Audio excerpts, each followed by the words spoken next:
This is Dolynny TV, ladies and gentlemen. Welcome to the 2023 Stanley Cup Playoffs live on Dolynny TV here on YouTube. My pleasure to have you along for this year's playoff run. It's the Oilers, it's the Kings. Game 1 kicking off sometime just after 8 p.m. as we get set for the opener of this 7-game series to begin our Stanley Cup chase this year. Friends, welcome aboard. I see a lot of you have already been in the chat here this evening, but as we get to it, I will get you what we need to know about this Oilers start to the playoffs. Obviously, it's going to be a big time game for the Oilers. Game 1 didn't quite go our way, but Game 7 went our way against the LA Kings last time around, and that's really all that matters at the end of the day. They're showing the replays right now at current for the Edmonton Oilers over top of the LA Kings in Game 7 last year. A game I watched down there at that great place in Airdrie that I talk so much about, it seems, this time of year. Bogies, where me and Buddy went down and we had a great time. So looking forward to hopefully having just as good of a time here on the chat today, friends. Welcome aboard to Alvin, Christine, Austin, SR, everybody else that will be joining us momentarily as we get set for Game 1 between the LA Kings and the Edmonton Oilers is here at last. We've waited long enough to get here.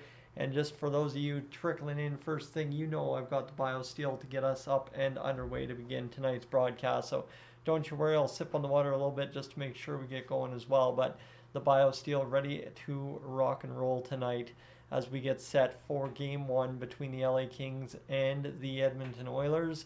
I don't think there's much else to really say as of yet. Doesn't look like the lines are out as of right now. Trying to find what we can get for those lines right now, if there's anything to be found.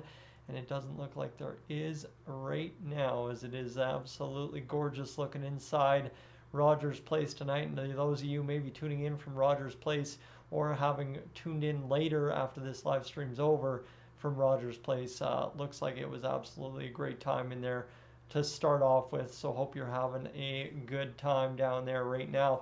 Peter, welcome in as well as we get things ready to rock and roll on today's live stream. I'm going to crank open the BioSteel. And we're going to officially kick off this party here on Dolynny TV to begin the 2023 playoffs for the Edmonton Oilers. They're showing those Game 1 highlights. I remember there was a nice couple of people talking us up at the table across from us at Bogies that night last year against the Kings in Game 7. I don't think I remember more than them saying, does your buddy at all feel like talking, or is he just watching that TV? And my buddy said, yeah, my guy, he's going to be watching that TV. I wouldn't try even conversating with him. His eyes, his ears are focused on that. And that much was true about that Game 7 against the LA Kings last year. We're hoping, as I've said, I'm hoping for only 5 games this year against the Kings in which the Oilers advance rather quickly to the NHL playoffs. But I guess we'll see if that indeed ends up being the key trick here to get into the second round of the Stanley Cup playoffs. But friends, first off, we got to get through Game 1. And we got to get through Game 1 without any overtime, because I'll tell you a secret. I got to work tomorrow morning, and I'd like to be able to function, that's for sure. So we will try and, of course, do that tomorrow morning. But first off, we've got this task ahead of us, which is winning Game 1 of the NHL playoff series between the LA Kings. And that'll be, well, a good test for sure, because the Kings are going to be a good team. Danny, welcome in, and Farm Girl, welcome in as well. I'm most definitely doing the BioSteel tonight. I thought as soon as I went over to the grocery store today, I'm like, I definitely have to grab some of that. I've got 4 in the fridge, so I've got the first 4 games covered. Whether that be enough, realistically, to beat out the LA Kings in 4 games, I doubt it, but I will end up going and buying a 5th one, and then we'll kind of maybe change the flavors as the Oilers lose. I don't know what the quirk's going to be drinking, and if anyone wants to keep me on pace here, drinking the cherry lime tonight, so you'll know it by the vibrant green on your screen. But that's where we find ourselves entering action this evening against the LA Kings. And as Peter says, 16 wins to go for the Edmonton Oilers. You have to win 4 a round, and you have to get all the way to that final round and win that 4th one in that final round against the team from the East to try and win the Stanley Cup, and that's exactly what the Oilers are aiming to do here.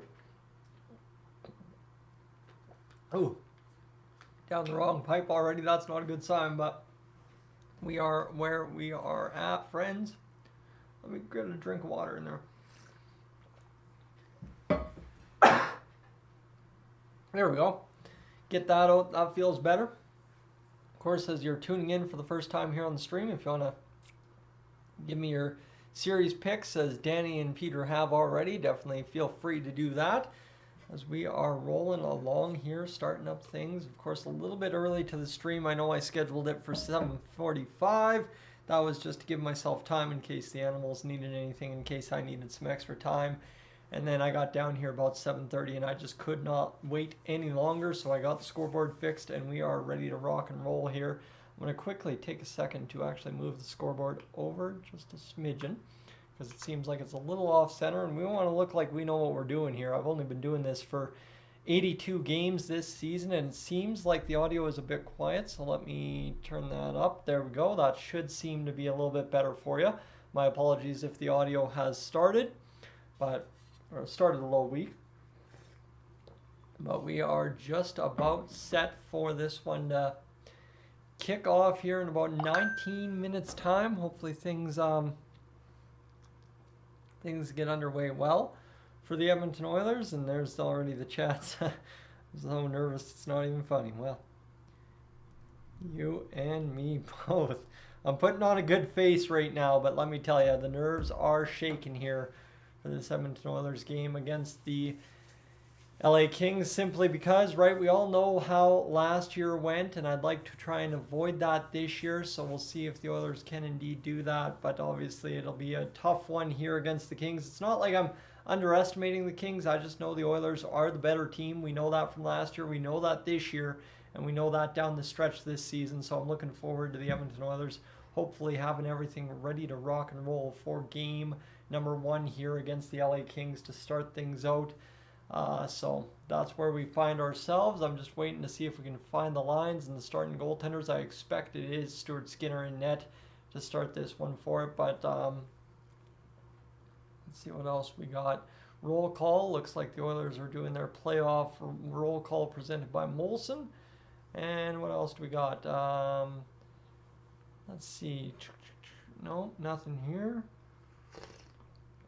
Except for this, Oilers' Connor McDavid has 55 points in 37 career playoff games, 21 goals, 34 assists, tied for the fourth most points through a player's first 37 playoff games in NHL history. Connor McDavid, a top 5 player in the NHL history. Yeah, that's just regular common occurrences at this point, and it looks like as well Cam Moon and Tony Brouwer were pre-gaming on the desk for Oilers Plus today.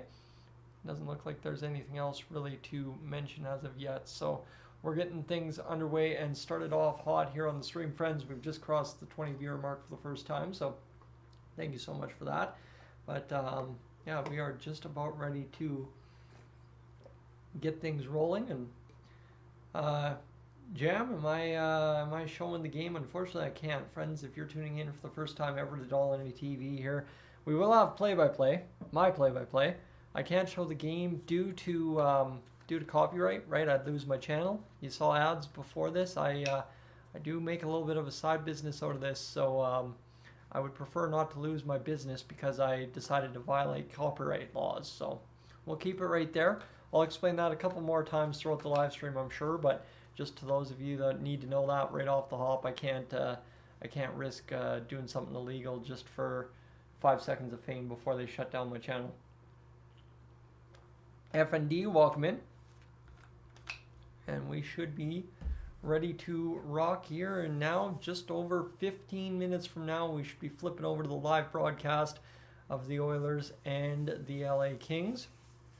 I believe if we've got the pairings for tonight's broadcast, I think it's Harn Ryan Singh and Louis DeBrusque who we've got on the call. So it's a regular crew for us for a Hockey Night in Canada show here. So that is a pretty big start, obviously, and not not a bad time to have your familiar broadcasters in the playoffs as opposed to the ones that you might be unfamiliar with. Let me just see here if there's anything else we can find. I don't know why I'm looking on YouTube here. And is there anything here? Let me see. Louis DeBrusque. Let me see if I can find the commentary. There isn't much here, I don't think. It's just still looking for it here to find what I'm looking for here. Sportsnet for the first round will have Tampa Bay and Toronto will have Chris Cuthbert and Craig Simpson. LA Edmonton has Harlan Ryan Singh and Louis DeBrusque. Winnipeg Vegas Golden Knights have John Bartlett and Gary Galley. And then, of course, Florida and Boston have John Shorthouse and John Garrett. So that's what you need. The other ones will be simulcast, the American feed for the other 4 series. So we won't have a broadcaster in the building for all of those 4 series, the other ones, but that's fine. We'll survive. Austin, welcome in. And we should be ready to rock and roll. Danny, my pleasure. And yeah, that's yeah. I like F&D though. I like F&D. That's it functions better in my mind. And SK, welcome in the Royal Blues. Yes, the Royal Blues, not this Royal Blue, but the new look Royal Blue is what we will be rocking for these playoffs at home. We're not wearing the alternate jersey, which is a good thing to hear. And LA, hopefully a good series to you as well. So we are just finishing up watching the rest of those highlights from Game 7 against the LA Kings last year. That moment where your breath almost left you as Zach Hyman came out from behind the net and almost stuffed it into the back of the net on the backhand wrap, but didn't end up working out. Festus, welcome in as well, as the Oilers now just a few moments away from getting underway tonight. We're looking forward to them hopefully getting things started up. Of course, if you haven't already had a chance yet, you've probably seen the other live stream that you need to tune into tonight at some time when you have a second. That would be my man Patrick and Toff over there on the Oilers Fanatic doing their thing, and of course broadcasting things up there. I will get you that link as soon as it is live momentarily. And here we go. We should be almost set for this one. Again, just going to check Twitter. Of course, I didn't expect to start this early. Like I said, I was expecting to start right around this time, but it was just one of those things. I decided to start a little early because I just could not wait any longer, that is for sure. So we are off and running with the stream already, and we are not quite ready to go on terms of the Edmonton Oilers broadcast yet, but that's fine. We're good to go as you're deeply invested in either the Canes or Islanders series. Well, same thing with Bruins. I believe it was the Bruins in 1990 that we faced to win our final cup. So there's a couple of storylines out east that we could go throw back to the 80s, the 90s, or to 06, right? There's a whole bunch of fun little storylines there. We could throw it together. Terry, welcome in. And we are getting the usuals into the chat, which means we are getting closer and closer to the start of the hockey game here, as the Edmonton Oilers are just about set to get things underway. Julie, welcome in as well, as we are moments away from the broadcast flipping. That's what I use as the start of the stream realistically, because, right, we don't know when puck drop's going to be. That's going to be the toughest part here for us tonight, is I have no clue, to be honest with you, when puck drop is going to be for the Oilers. So hopefully the Oilers get things started nice and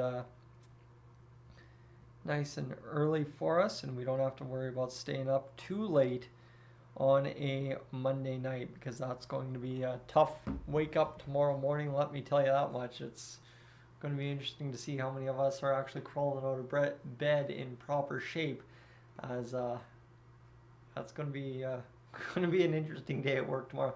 Thankfully, the hard day isn't until Thursday this week. So, again, though, that's just after game night. So bear with me, and let's find out what happens after game night on Wednesday night, because that's going to be where the question is going to be. So, Justin, you're stuck at work for a while. Thanks for the play-by-plays.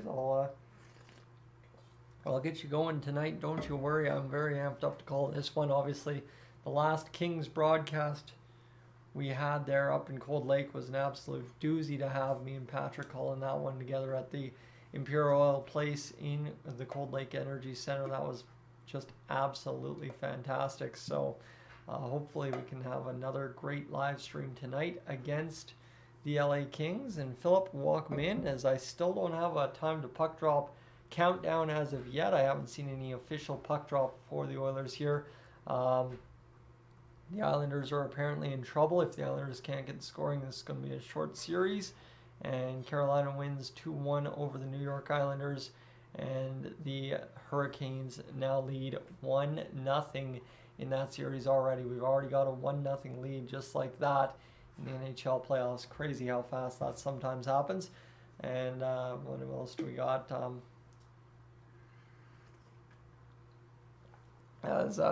Yeah, you know what? I think the sentiment is we are just all excited for puck drop tonight. Camille, welcome in. Dean, welcome in. And Drift, welcome in, as well as we are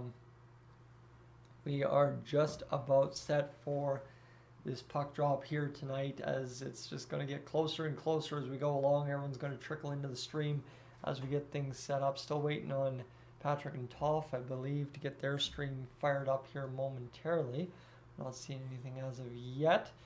Obviously, too, it's been getting me pretty excited to see the numbers that are up on YouTube here so far for the NHL playoff games.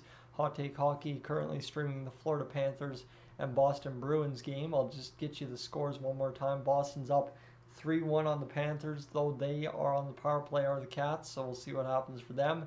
And, of course, the Carolina Hurricanes beat the New York Islanders 2-1, so it looks like Carolina and Boston, your two teams that you'd expect, are about to be up 1-0 each in the series. Dallas, Minnesota gets underway at 7:30. That puck still has not dropped by looks of it, or it has just dropped, and that does not bode well for us if that puck has not dropped between Dallas and Minnesota, and it still indeed has not dropped as of yet. So it looks like we could be on a delayed start, that is for sure. Jeffrey, welcome in, and that is where we are at. So we are good to go here, almost ready for this Edmonton Oilers game between the Kings and Oilers, where game one of the NHL playoffs gets underway. Cody Ceci plays this one down to Leon Draisaitl. This, of course, highlights from game number 7 last year. The Connor McDavid called game, and this beauty turn and burn, and there it is. Yeah, some beautiful highlights from last year. I remember sitting glued to my TV for that one, that is for sure. And Owen, who's ready for some playoff hockey? Well, I'm ready for some playoff hockey, that's for sure. And they're going mini. They're going in mini. I still see that they don't have a score updated as of yet on Sportsnet for Minnesota, and they are underway now, 30 seconds in. Okay, so just off the start right there.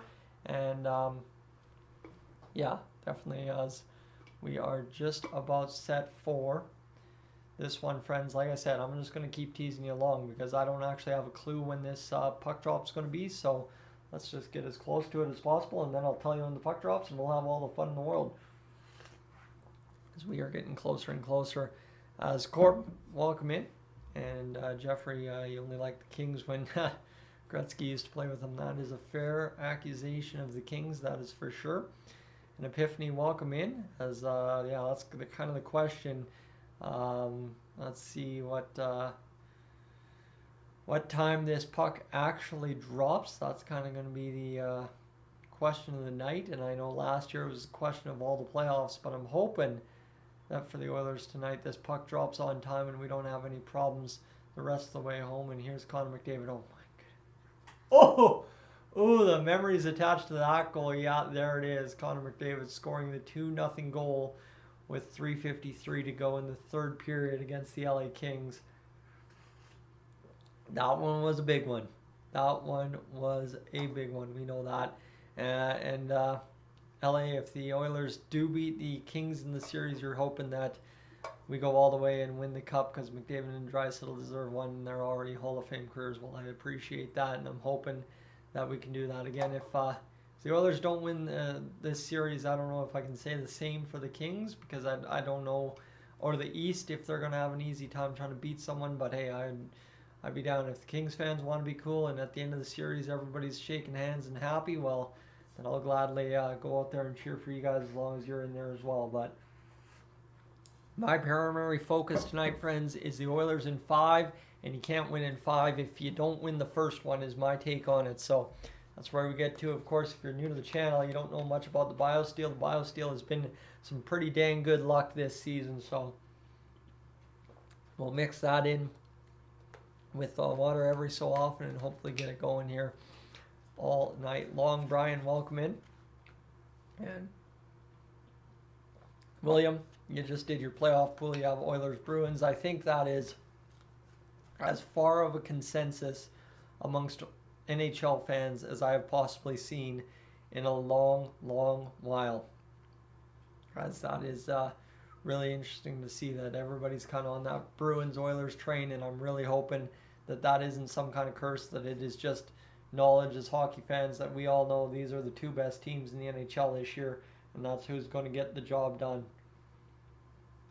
I'm hoping anyway. As yeah, over 12 minutes remaining still in the Bruins game. Really? That's not good. 13:50 to go in that Bruins game. Last update, 10:42 to go now, according to Sportsnet. So that's it's going to be tough, but hopefully we get it going. Stoney, welcome in, and when you're hoping that this Boston game doesn't delay the Oilers game, well, it should be good to rock and roll. And Troy, how am I not at this game? Well, hopefully the YouTube numbers will speak for themselves, as I should be up there. I should be in the building, but we'll save that for one of these games coming up here later in the playoff run. As I'm hoping to catch a certain Stanley Cup winning game in the old Rogers Place this year. But yeah, of course, if you want to invite me out to one of those third round playoff games, I wouldn't mind that at all. But yeah, friends, that's where we're sitting at right now. Yeah, Epiphany's back on the BioSteel. Sorry, you hear the dog bark and everything's happening at once, and I'm watching the Edmonton Oilers. I'm reliving running out of bogeys in Airdrie right now, watching the Oilers win this first round of the Stanley Cup Playoffs. And there's a great video. I will show you this. Actually, I'll pull this up as Oilers win round 1 versus Kings, because that was fantastic. As let's see if I can figure this out here. Nothing happening there. Trying to find this. Still can't find it. See if I can find it here. As there we go. Edmonton Oilers win Game 7 versus LA Kings. Yeah, there it is. Oh my goodness. I was a little amped up, friends. Game 7 reaction from last year. Yeah.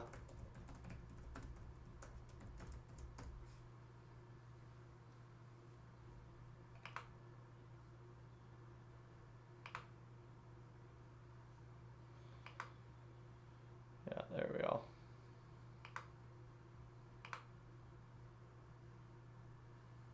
There you go. You should be good to go.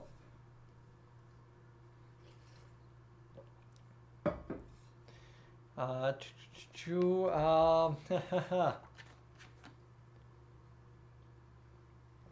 Troy Rich is there. Of course she is. Of course she's there with both of us, eh? That would be the way she would go. And Billy, that was definitely no Chihuahua. That's the crazy maniac that lives upstairs. But yeah, we are definitely saving up for those Stanley Cup tickets. That's for sure, friends. And Epiphany coming to my defense there. Yeah, no, Troy's got me. Troy knows exactly what's going on here. And that's where we're sitting, friends. The pregame coming to a conclusion here in a matter of seconds. Sorry, we're just getting everybody taken care of in the chat here, trying to make sure I get everybody at least one comment in, because I feel like the chat is going to be coming along hot tonight. And let's see what else we got. Jeffrey, how long does it take to drive from Calgary to Edmonton? Since that came up in the chat, it's about a 3 hour, 3 hour drive, roughly thereabout, depending on where you're going in the city. You can do it in about 2 hours and 15 minutes. It's not hard, but common sense prevails that it's about 3 hours if you want to go door to door from Footstep of Calgary to Rogers Place. It's about 3 hours. And Jordan, am I sponsored by BioSteel? No, I'm not. But welcome into the chat. And oh, and yes, I was hyped back for Game 7, the victory last year against the LA Kings. That was one of that was fantastic for sure. Okay, the chat's just going to take care of itself here, I think. So hopefully we should be good to go. But friends, we are just about up and ready for this one to get underway. They're just showing the old highlights from last year. Tom McClellan alongside Leon Draisaitl, talking it over with Mike Smith, and it still seems like Patrick and Toff are yet to get fully underway as of yet, so we're hoping they get going here. And CA, welcome into the live stream as well. As the Edmonton Oilers doing their things at center ice, they're skating around. And Scott, welcome in. Why don't I wear one of the jerseys during my broadcast? Well, I will tell you. The reason I don't wear jerseys during my broadcast usually is because obviously they make up the entire set. I would have a bare wall without them. And secondary, I like looking good on camera. That's always been my thing. I love looking good on camera, so... And I've never really had that kind of sports job where I can wear the team's jersey on camera, so maybe one day. As we're getting underway.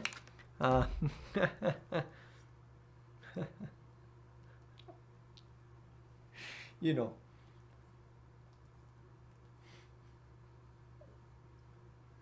As we are just... And reconnection is successful. There we go. Perfect. I lost you for a second there, but we are going to be good. And we should be ready to rock and roll. Sorry, my pardon, friends, as I just lost you there a brief moment. That is the great old country internet. You know how it rocks and rolls, but there it is too.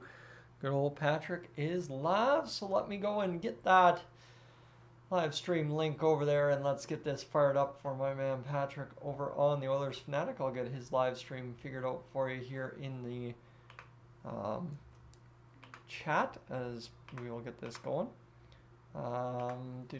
Patrick's stream.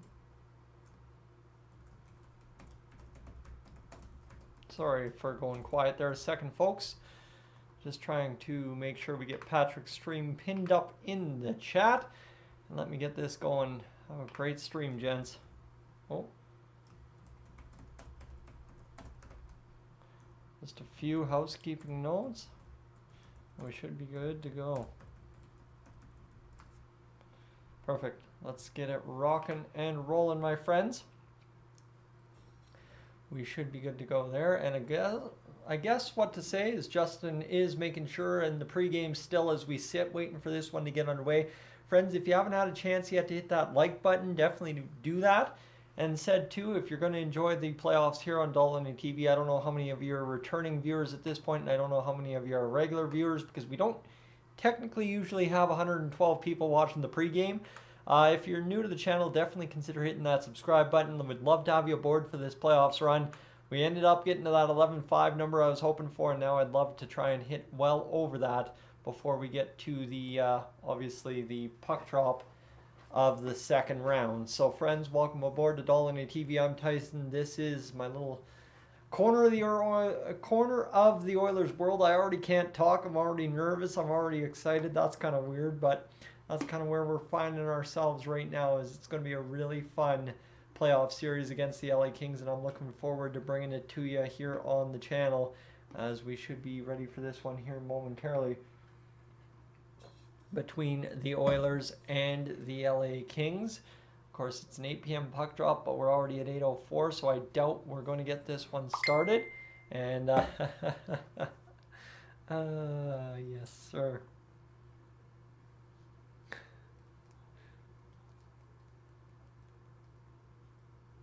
I love it. All right.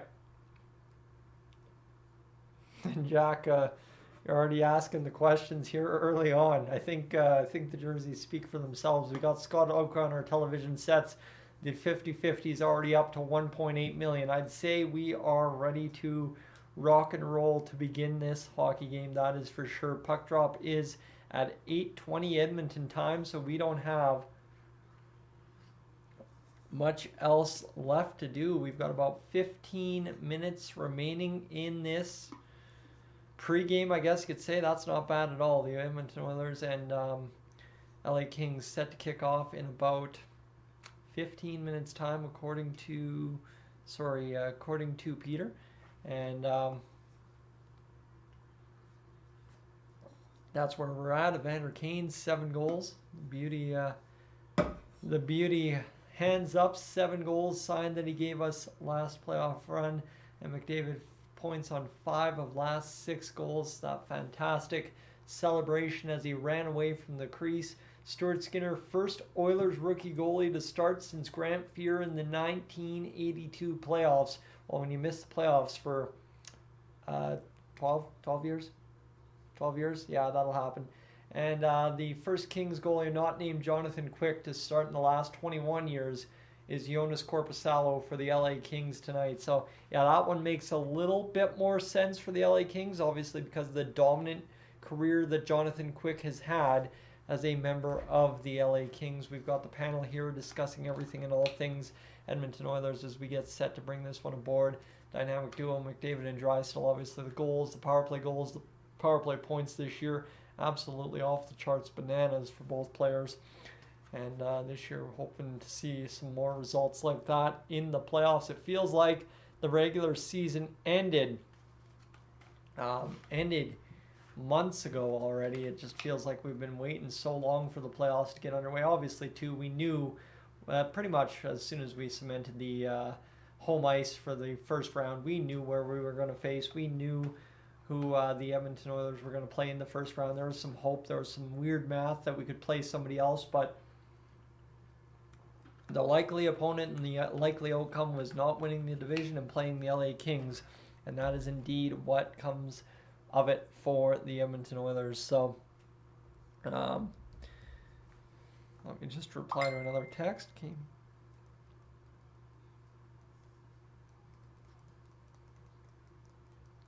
All of a sudden, this feels more like a big stream here.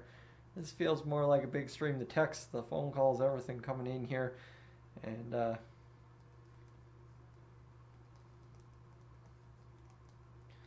we go. Game 1 just about ready to go.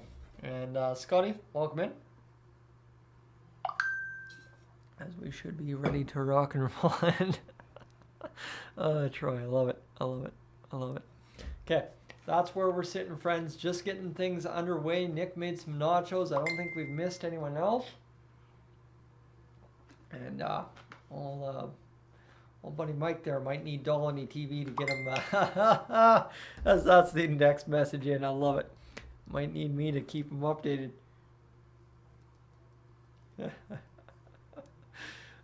Just maybe. And that's where we're at, friends. And again, I'll just appeal one more time. If you haven't already had a chance to leave a like on the stream, I'll tell you that is the easiest way for people to find the stream. YouTube's likely to recommend the stream as a positive thing out to people who want to try and find something similar to this. So if you'd be so kind, if you haven't already hit the like button, that's what I'm trying to say. Definitely get that done for sure. So we are just about ready to get this one underway, friends.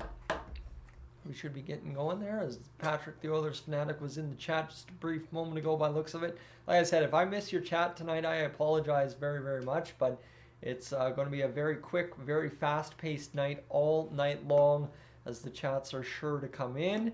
And Anna's still in Chile, so it's 10 p.m. over here. I'm going to be glued to this live stream. Thank you for being your lifeline to the Oilers, Anna. My pleasure. As that's exactly what we're going to have, friends. I don't know. We have plenty of time before puck drop. Do we want to play that where in the world you tuning in from game? I know the Oilers do their roll call thing. I kind of call it the where in the world. So If you want to drop where in the world you're tuning in from, that'd be great. We just crossed 40 likes on the stream as well, as it seems like they've got Jay Woodcroft here on the broadcast right now alongside Scott Oak. Led the Oilers to a series win versus the Kings in 2022. That he did. Jay Woodcroft comes into his first ever playoff series and wins his first ever playoff series against his former bench boss Todd McLellan. That was some storylines there, and I know they tried making a little bit of that this year against him as well. So we'll see what ends up coming of it. So we are just cruising along into the real pregame part of this situation where they get it going. And of course, Scott's tuning in from Franklin, Tennessee. Peter is tuning in from Alexandria, Virginia. That may sound familiar to some of you. You know what I'm talking about. There used to be a famous television show that set up shop there in the actual series. Yeah, you might know about that. Dakota, welcome in. And Dakota changing the welcome intro tonight as well. And Jackal, you're saying that Rogers Place is packed. Yeah, it looks wall to wall in there. That is about the best pictures of Rogers Place we've seen all season long. Everybody already in their seats as we are just about ready to get this one underway tonight between the Oilers and LA Kings. We've got less than 9 minutes to puck drop or thereabout, as long as we are actually on pace for an 8:20 p.m. puck drop. And 10:20 puck drop for you, yeah. I guess that's the challenge, is we've got puck drop all across the world at different times. The East Coast is going to be about 2 hours ahead if you're on the eastern seaboard of the U.S. If you're in Ontario, if you're out in the Atlantic, it's about 11:20. And then, of course, if you're overseas, might be in Germany, I want to say about 3, 4, 5 a.m. in the morning for this Oilers game. If you're tuning in from Germany, that area of the world. If you're tuning in from New Zealand, it's like 3 p.m. in the afternoon.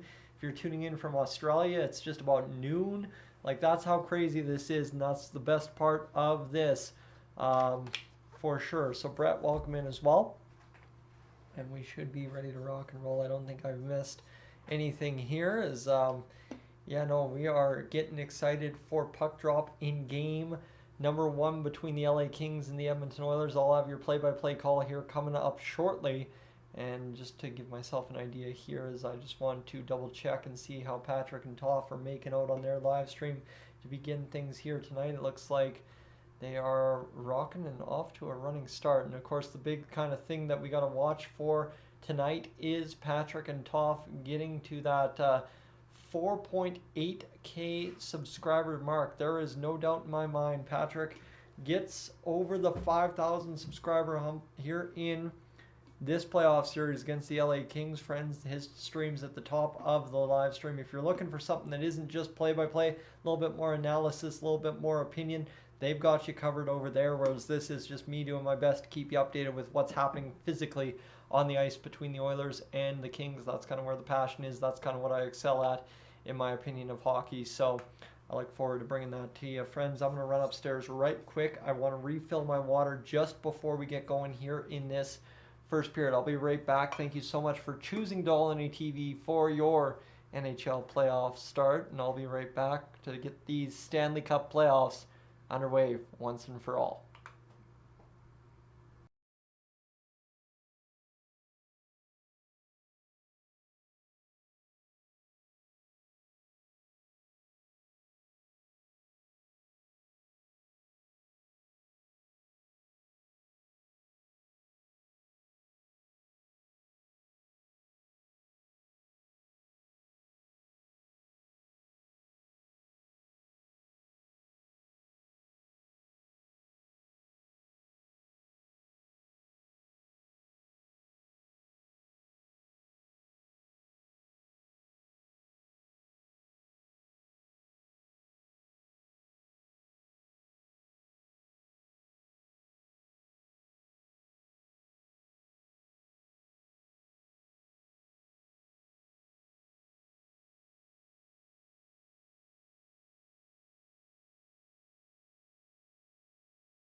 Here I am missing the Oilers coming out onto the ice, friends. Rogers Place getting electric. Let's go.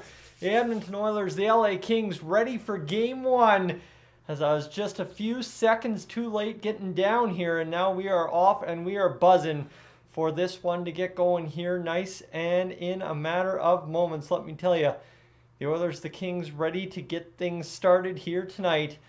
And they've got the pictures inside Rogers Place. Looks absolutely bananas in there right now. That's the one thing that's going to suck. I'm not going to be able to hear the crowd too much through my television set. The LA Kings now on the television set as well as they hit the ice for the last few seconds before we get underway. Obviously, there's been some comments made between Drew Doughty and the media talking about hitting on Connor McDavid pretty heavily this series because of the Mikey Anderson hit from the other game, and we'll see if that holds to be a true token for what ends up happening here to begin this series. Leon Draisaitl will look to start this series on the bench.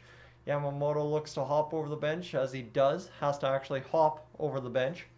And that's where we're at is Black. It is not Jack Michaels on the call. It is Harnarayan Singh and Louis DeBrusque on the call for us here on Sportsnet for our broadcast crew. Of course, Jack Michaels did say if you want to listen to him, sync up 6:30 Ched to the television set and have no fear. They'll get you covered for everything. Bob Stauffer and Jack Michaels on the Oilers radio network. 6:30 Ched. So we are just about ready to rock and roll here, friends, for the Oilers and the LA Kings tonight, as both these teams look to do battle to try and potentially win a first round series. So I've got all the other audio stuff muted. We are just about set, and it looks like everybody is yelling "Let's go Oilers" as much as humanly possible here in the building tonight, and there are fans that are just absolutely losing their minds in the building. This is going to be one heck of a special intro and, of course, anthem. We first have the land acknowledgement, which will, as always, get us started. Cloudy, welcome in. We are just about ready for hockey tonight, friends, at long last. And I am, you know what, I don't know if I'm going to notice even getting tired tonight. I am absolutely pumped for this, and I will put this on the record in front of the largest pregame audience I have had all season. Whether it be in 2023, 2024, or whether it be the year after when we get the new jersey makers, friends, the new alternate jersey that replaces this, quite honestly, needs to have the Turtle Island logo as the front chest logo. That is one of the best logos I've seen, alternate designs for the Oilers logo all time. And I stand by that 100% that is the next alternate jersey we need to have for an Edmonton Oilers alternate jersey. It looks like we've got a different anthem singer other than Robert Clark tonight, as I'm waiting to get this lady's name here in a moment for you. And we are going to have, obviously, the American anthem first, so I'm not sure if they're throwing us a curveball or not yet, as we are just about set for puck drop here. The U.S. national anthem going underway at Rogers Place at current, as we are just about ready to get this one going. And Scott, you're cheering for Vinny and Stewie, yeah, that's for sure. Wichita Thunder alumni at one point in their career, so they're hoping to get this going for the Edmonton Oilers. It's been a build to this point of the Oilers organization. We've built all the way from the bottom up, and now we're ready to take home the Stanley Cup after 16 wins leading into sometime early mid-June. As let's see what the Edmonton Oilers can get going here in a matter of moments, friends. One last before we get to the Canadian national anthem, as I want to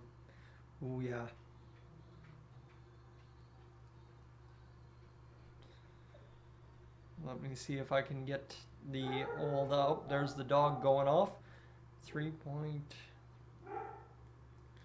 Oh yeah, we are off and running hot to start the live stream, friends. Already up to 45 hours streamed, and it looks like we will have Robert Clark up in the Orange Crush, which I think it once was called, as he's singing the Canadian national anthem. I don't know what I'm talking about. The dog's got me distracted. All the way up there in. He stands for The Edmonton Oilers, this has become a playoff tradition since 2017. Robert Clark sitting up there in the stands. And there you go. The fans singing the anthem at Rogers Place in Edmonton. It don't get better than that, friends. That's playoff time to me, friends. Let's get this going. The Edmonton Oilers just about ready to get things rocking and rolling here tonight. And the fans are singing the anthem inside Rogers Place. I do apologize for the dog. I obviously can't go upstairs and abandon the stream and see what he's barking at. I'm sure there's just a kid going by on a skateboard down the road or something. But that's where it's at right now. The fans are singing the national anthem inside the building tonight. And we are just about set for this one between the Oilers and LA Kings for the second year in a row, friends. And we are ready to go. And there we go. You got Joey on the Jumbotron one last time to finish off the anthem. That right there is a special touch for the Edmonton Oilers. And you hit all the notes you possibly could in that pregame intro for the Oilers, the anthems and everything. Let's get this to the start point and let's get it going, because the Oilers and the Kings just about buzzing for puck drop here, friends. Welcome aboard to Dolynny TV if you're tuning in for the first time, or welcome aboard if you're returning for the last for a long time, like Wilner is there in the chat, as we are about set for this one. Stuart Skinner in net for the Edmonton Oilers, 29-14-5 record, 275 goals against average, and a 914 save percentage on the year with that lone shutout that he had, the one key crucial shutout. We all know where that came up against maybe the LA Kings in particular. Well, let me shut up about that, because, friends, we are ready for the puck drop. It's down. The LA Kings win it. They're on the far side boards, rim it into the Oilers zone, takes a funny hop off the end boards, comes back to the Oilers around the far side. The LA Kings win the puck battle at the far side point, now coming in behind the Oilers net. Ekholm avoids a check. He'll shovel off to Evan Bouchard. Bouchard's going to play it up off the skates of Connor McDavid, and we'll be back out the other way, out to the far side boards, inside the LA Kings zone, now in behind the net, as Zach Hyman was given chase. This one battles free to the middle for the LA Kings. They'll transition up through the middle, and here's Evan Bouchard getting back into the fray, throwing a hit, and then Nugent Hopkins stumbles into a hit and a block shot in front by McDavid, and a shot wired wide by Andrei Kopitar will go up and out of play. And we'll have our first stoppage in play just a few moments into this hockey game, as this one right off the hop, a battle at center ice as Moore and Nugent Hopkins just tanked Moore, and then a big hit there on Evan Bouchard in the corner after he throws it off the skates of Connor McDavid, and the big block in front by the captain, and then the shot fired wide by Kopitar, or saved by Stuart Skinner. It all happens way too fast on camera, let me tell you that much, as this one's worked ahead by the Oilers, fired into the zone now by the LA Kings. Anderson out there for the LA Kings, and it looks like the dog's all kinds of confused while I'm talking so much down here, as this one's going to be fired in by the LA Kings, worked back to the near side point in the Oilers zone, and this one's going to be batted down by Evander Kane as he tries to get up over top of the LA Kings defender. Now Korpisalo has to make a play, and Kane will go chasing after it to the far side half wall in the Kings zone. This one down to Cody Ceci now on the dump in by the Kings into the Oilers end, over to Darnell Nurse. And we are off and running here hot to begin this hockey game, friends. It's dump and chase. It's get into the corners and throw, lay a hit, whatever, threaten a hit, maybe even a little bit too, has worked so far. The Oilers first to the dump in. Costin chooses the body instead. Bukestad fires it to the middle of the shot. Fired, save made by Korpisalo, and I'm going to say quick at some point here, that's for sure, as this one is going to go around back behind the net, and this one played by Janmark down low to Bukestad. Bukestad goes off the boards and will reverse back behind the net into the corner, and now back to the high boards for Costin, who reverses back to Bukestad, who wasn't ready for it. He'll take his man down, and then the Oilers keep the puck alive over to the near side wing in the Kings zone. We are just over 2 minutes into this first period, and the Oilers and Kings doing their best job to keep this puck alive in favor, and that's the big task here for the Kings. They had a tall order to try and contend with that fourth line, third line shift from the Oilers, just working around heavily along the boards, and the Oilers now force a dump into their own zone. This one's going to come back, and it will be an offside by the looks of it here, so that's where we're at. Big Willis and Eric, welcome in. And we will have a stoppage in play with 17:33 remaining in the first period of play. Friends, we are off and underway. And you see all the way here all the highlights of the hits early on, as that's a big hit there from Costin, just leveling into a guy. And now this one's going to be dumped in by the Oilers. 17:29 to go here in this first period. Worked ahead by the LA Kings. Grundstrom, he'll fire a shot. Rebound to the sidewall. Big save there by Stuart Skinner, or else it chopped wide. Couldn't really tell from that angle. And picking it up the other way is Warren Foegele, playing it to the middle. It hits off a Kings stick and doesn't end up getting it on its way through. So the Edmonton Oilers will fire the first shot, and they will throw this into the net. And that is all kinds of a scramble, and it's somehow, some way stayed out. And Warren Foegele still pushing, trying to get to the front of the net. And Korpisalo shook up in the net a little bit, as that was a heavy collision. Ryan McLeod still wants a piece of the LA Kings. Everybody wants a piece of the LA Kings there. And Korpisalo goes down in the net. Let's look at this crash here. I don't know if that's a goal or not, as that's just two players going hard into the net. Grundstrom kind of took out his own man. And Grundstrom actually took out Warren Foegele, and it goes across the goal line. And this one, Grundstrom just kind of throws it in there. I don't know if they're, I guess their neck, I mean everything possibly crazy to happen for a non-goal sequence happened on that one. And it looks like the referee's going to talk it over with the control center here. So we got a review already, 17:04 to go in this first period. You know, last year how these weird reviews went for the Edmonton Oilers, maybe particularly one against the Calgary Flames, but I'm doubting this one's going to be a goal here, because obviously the collision there between Foegele and Korpisalo would not count. But that's an interesting way to start this hockey game, as Foegele goes sliding in. I don't know if his back leg's taken out fully by Grundstrom or not, but that just is a car crash there, and that's a big get for the LA Kings that Korpisalo's not injured. That's the biggest thing, is that Korpisalo's not injured right now, and he's not needing help to get up off the ice. We all know what happened earlier this year against the Ottawa Senators for the Oilers, but it's no goal for the Edmonton Oilers, unfortunately, and that's kind of what the point of the playoffs is, to Jack's point there. Crowd the net and shoot into the traffic. Well, the Oilers did that. They had two people standing right off the blue paint, and Warren Foegele pushed it across the goal line. Eventually, those will start going in for you. So, hey, you know what? That's fine and dandy, and it looks like Jay Woodcroft's yelling at the referees to come talk, as they want something here, and they're yelling at the referees here to try and get their attention. Jay Woodcroft's still going hard at the referees. And I don't know what Jay Woodcroft's challenging for here, or what he's asking for. And that's a huge get to start this one right for the LA Kings, that it is not Joonas Korpisalo going down with an injury, because that would have been devastating to see Korpisalo go down, right? I want to see a good series between the LA Kings and the Edmonton Oilers, but it would have been devastating to see their starting goaltender go down to start the series. Obviously, do I like that the Oilers did that? Maybe yes, I do, but do I want to see best on best the whole way home? Absolutely do. So that's kind of the danged if you do, danged if you don't situation you find yourselves in when you're trying to call a really good first round playoff series and get the absolute uttermost out of the playoffs that I possibly can here on YouTube this year, because this is going to be the year to do it, my friends. We've got 16:49 to go as we continue to play along, as there's a hit from Connor McDavid on Mikey Anderson, as mentioned by Scotty in the chat there. As I will try and keep an eye on the chat a little bit more, as I'm sure you guys will have some things that I can't hear on the broadcast. Used to be able to throw on the headphones and the microphone and not have to worry about the broadcast being too loud, but now with the new microphone setup I do. I'll find some AirPods or something to figure out here soon enough. 87.2 miles an hour for Drew Doughty on the first LA Kings shot of the game.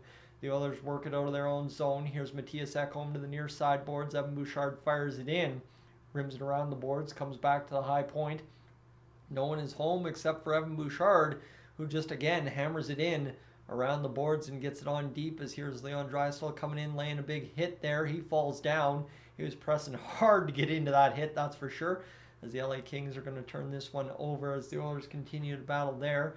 Big run there into the defenseman of Sorry, who was that? No, not defense. That was Kailer Yamamoto that took a big run and was able to avoid the check. And the Oilers starting back 3-on-2.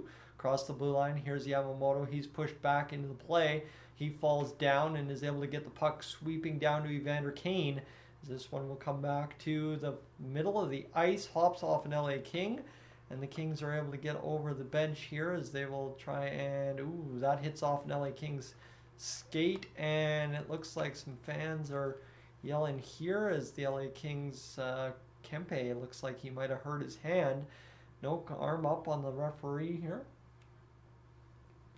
So this one's going to be fired in by the Oilers all the way down to the LA Kings. Touched up there by Korpisalo, evades him though all the way. And the LA Kings are able to get going back the other way.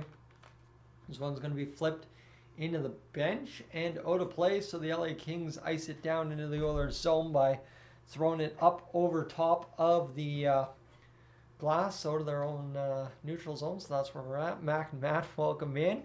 Glad to see you in the chat. I don't know who I'm talking to on that account necessarily, but glad to talk to you. And that's where we're at. Raymond, welcome in. As we are going to have a face-off, I believe, in the neutral zone on the Kings side of center ice. And in fact, it's all the way in the Kings zone, so never mind. As Connor McDavid wins the face-off ahead, he's knocked into the board. Shot fired right in front by Ryan Nugent-Hopkins, the big-time goal scorer this year. Couldn't score the goal that time. Zach Hyman wheeling and dealing. Fires it in down low behind Connor McDavid. Hyman continues to battle there. Can't get it past the defenseman, I think Dursey, in behind as Nugent-Hopkins tries to turn this puck over. He does. Connor McDavid comes up with it.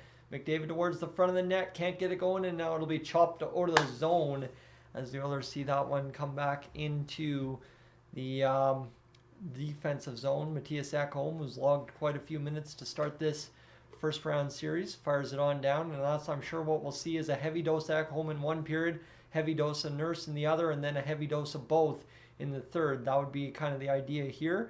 As bad, you're cheering for the Kings. Welcome in as we are going to see the Kings regroup the puck in their own zone. They're going to play it around on the near side boards for Anderson, who will take a massive run from an Oilers player, and Vinny Desharnais hustling back there, can't get it going, and in fact he will win the face-off battle or icing call for the face-off in the Kings zone against Rasmus Kupari, and we will have that face-off right there. So the Edmonton Oilers doing a good job to start this hockey game, that is for sure. And let's see what else we got going here. As Robin, thank you so much for tuning in. Appreciate that. And let me just see here as we're on a commercial break quickly. 2.55. Oh my goodness, we are already off and running heavy in the stream here. 75 hours already watched. Like it. Love it. Want to see more of it. 13:45 to go here in this first period. It's Kailer Yamamoto feeding Leon Draisaitl. The forehand almost beats Korpisalo, but it's cleared out of the zone by the Kings. The Oilers try to fire it back in. Instead, the Kings able to fire it to the near side boards. This one's going to go back into possession for the Oilers here, as it's going to be chopped down to the far side wing. Actually coming up with it was Kempe, keeping it alive there. Now to the near side boards, played in front, picked up by Leon Draisaitl. Draisaitl starting hot out of the Oilers zone. He's got Darnell Nurse with him. Draisaitl will knock this one down low as Evander Kane will come skating into that puck as this one continues to battle there. Picking it up. Draisaitl scores! Comes out of nowhere, finds a puck loose, pounces on it, and puts us up 1-0. 13:03 to go in the first period of play.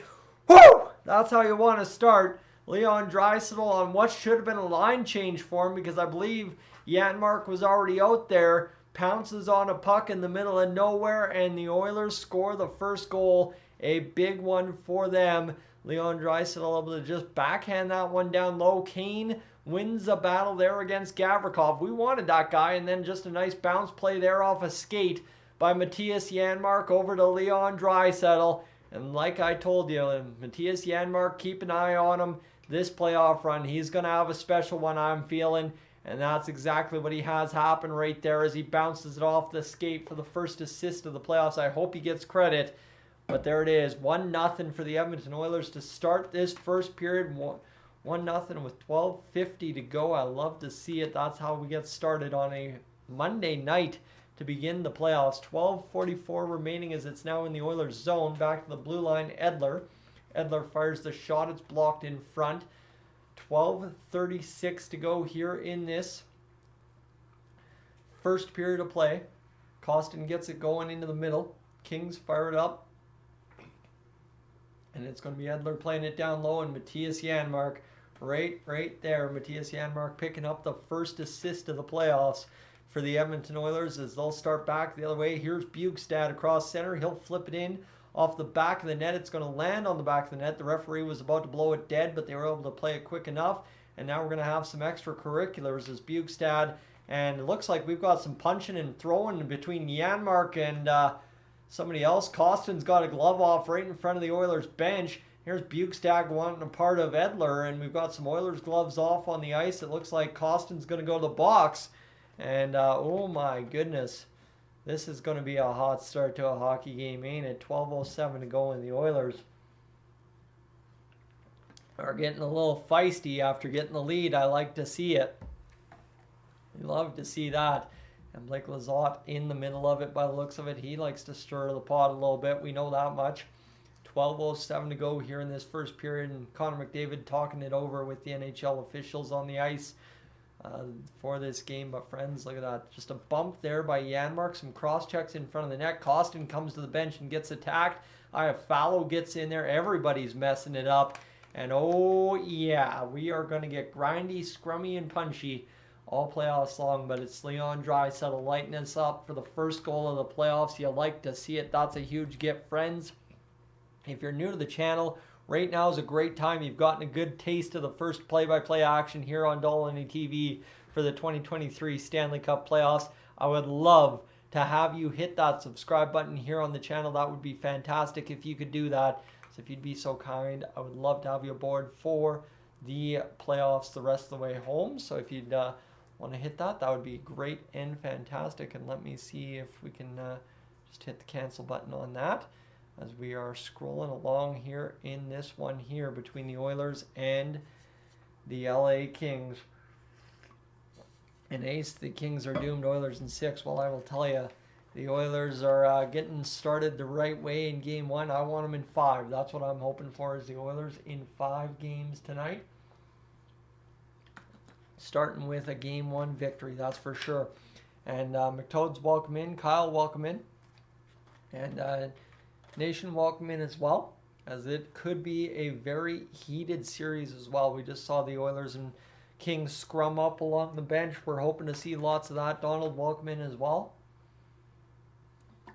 As if the Oilers and Kings want to fight it out in the trenches all series long and win this series, that would be fantastic on my part. Give me a second here. I'm going to once again calculate up the watch time one more time. We're already at 83.62 hours. Thank you so much. Thank you so much for being along for the ride tonight. Really appreciate that, friends. This is, if you're your first time here on Dolynny TV, thank you for choosing me to have you along for the playoff ride. I hope you come back. That's really all I got to say about that first goal there from Leon Draisaitl. That is a goal scorer's goal and goal scorer instincts. He finds the loose puck and fires it home, blocker's side. No doubt about it. Let's get this going here as Leon Draisaitl's back on the ice for the Oilers. One ahead by Connor McDavid. McDavid now 4-on-4 against the LA Kings. So we got all that sorted out. McDavid working in the middle. He's looking to the middle to try and find Draisaitl. There's where puck's going to bounce around a couple of times and find the stick of Andrei Kopitar. And that's the thing. I don't know. Normally, the Oilers 4-on-4 have the matchup advantage against other teams. This is the only series I think 4-on-4 actually is a dead even split, just based on the kind of different looks the LA Kings can give you. And Stuart Skinner steering off shot number 2 of the game against the LA Kings here. Now played right to the middle. Kopitar's got Skinner down and out, but a nice defensive stick there by Ekholm never allowed him to get a shot off, and now the Kings skating around with it a little bit here. This is what I'm talking about. This is what I'm saying. So here's Leon Draisaitl coming back the other way. Here he's got Matthias Ekholm and Evan Bouchard. Bouchard battles it up free. This one's going to come back the other way for Matthias Ekholm to skate into position against Victor Arvidsson. Shot blocked in front by Matthias Ekholm. Oh, you'll love to see that right off the hop. Another shot blocked in front there on its way through. The Oilers are going to get going the other way as Zach Hyman's going to push this one forward. Nugent Hopkins trying to skate into a puck. He's sealed off there on a pick play by the LA Kings. And this one's going to be messed up in the neutral zone for a little bit. Scrambled there to the near side boards, battling around. Nuge fires it across the far side. Coming out now is Darnell Nurse. Nurse will try and spin off a check and will reverse around the boards. 4-on-4 coming to an end here in about 24 seconds time as this one comes back down into the Kings zone, back around behind the net now. Moore picks a toe into the ice and stumbles into the boards, but still able to make the play for the LA Kings over to Gavrikov. Gavrikov loads up Trevor Moore. Moore, of course, had a pretty good playoff series against the Oilers last year. If memory serves, kind of a pest early on, that's for sure, and scoring some big-time goals early on in that series as well. This one's going to be worked out by the Kings. Back down low to Bukestad in the Oilers zone. Now back to even strength, 5-on-5. Kings have it in their own end. They'll fire it up the gut, tip it into the far side bench in the Oilers' end, that being the Oilers' bench. So we will have another stoppage in play. So that's where we're at right now. And look at this stick there by Matthias Ekholm, blocking it right off the goal line of Andrzej Kopitar's shot attempt and then taking it right off the high ankle. And you can see that, a little bit of exclamation of pain. And yeah, I do understand I should be a few minutes behind the Sportsnet feed. Unfortunately, that's just kind of nature, par for the course with these, with watching on Sportsnet now. It seems like I am always behind, and it looks like right now I've just kind of fallen behind again as it's loading up here on Sportsnet now. Let me see if I can exit out and get this restarted, as it just seems to be lagging a little bit here on the commercials for some reason tonight. That's fine and dandy. We don't need to worry about that too much as we're having quite a few commercials to start this game, and that will be as expected. And Milner, the X Factor is Matthias Janmark. That's who I've got pegged to be the Oilers' X Factor this playoff run. Kind of the guy that just somehow finds a way every time he needs something to happen. He's out there making it happen. Not really saying he's going to be the guy that wins the Conn Smythe, but he'll just be kind of the little go-go engine that somehow feeds the Oilers' success here down the stretch in this playoff run. And friends, welcome aboard. Tim, I don't know if I've mentioned you as of yet, but you know I will. And Dean, as well as Ekholm, has definitely been on point. Janice, welcome in. Ekholm saved a goal for sure just now. As that's the big thing. The Oilers come into play so far here. They lead 1-0. And they are doing their thing to begin this playoff series so far. That is for sure. Another quick check. Vortex, welcome in. And not a better way to end a Monday. No, you know what? It was a struggling Monday at work. Not saying I was struggling to get through it. Just lots of things going on. Lots of hype for tonight. And obviously trying to manage emotions and manage my thoughts and manage my ability to do my job. And that's where we found ourselves kind of today, just trying to manage expectations too. If you would have told me the live stream was going to do this so far through the first period, I wouldn't have believed you either. We're an hour and 8 minutes in, friends, and we have already crossed 100 hours watched on the stream, so thank you for that. As it looks like the stream quality is just kind of crapped out on my end, but that's okay. I can still see things rather clearly as Evander Kane knocks one towards the net, couldn't get it on target, now backhanded out by the LA Kings to the far side boards in front of their own bench. Worked back down low now as the Kings will come to the near side boards right in front of the penalty boxes. Fire it in on Stuart Skinner, who will come out to play this puck. And you know, rewatching the highlights from last year, you know that that puck handling was a big X factor for the Oilers against the Kings from Mike Smith. We'll see how much Stuart Skinner tries and mess around with handling the puck, I guess you could say, as I don't know how much we want him to handle the puck in this series. It's coming to the far side boards now for Victor Arvidsson, who's battling there against the Oilers at home, trying to come up with this puck. Arvidsson on the wraparound, battled right to the near side boards. The Kings fire it down, continuing to battle the Oilers as they were out of position. They just kind of flooded back to the middle of the ice. The Kings on the outside so far, only 3 shots early on in this game. And here now busting away is Connor McDavid. McDavid skating in the middle. He is closed off right there, couldn't get it going, and this will be a penalty against the LA Kings by the looks of it, as it'll be Drew Doughty going to the box here early on in this game. First period, 8:35 to go in this first period, and Drew Doughty has taken a penalty, the first one of the hockey game.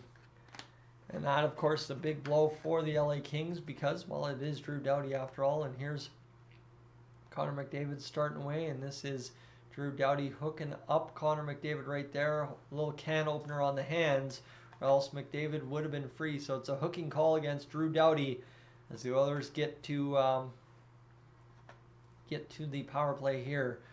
8:35 to go in this first period of play. The Oilers scramble up the draw as they push it down low and now work it along to the high point.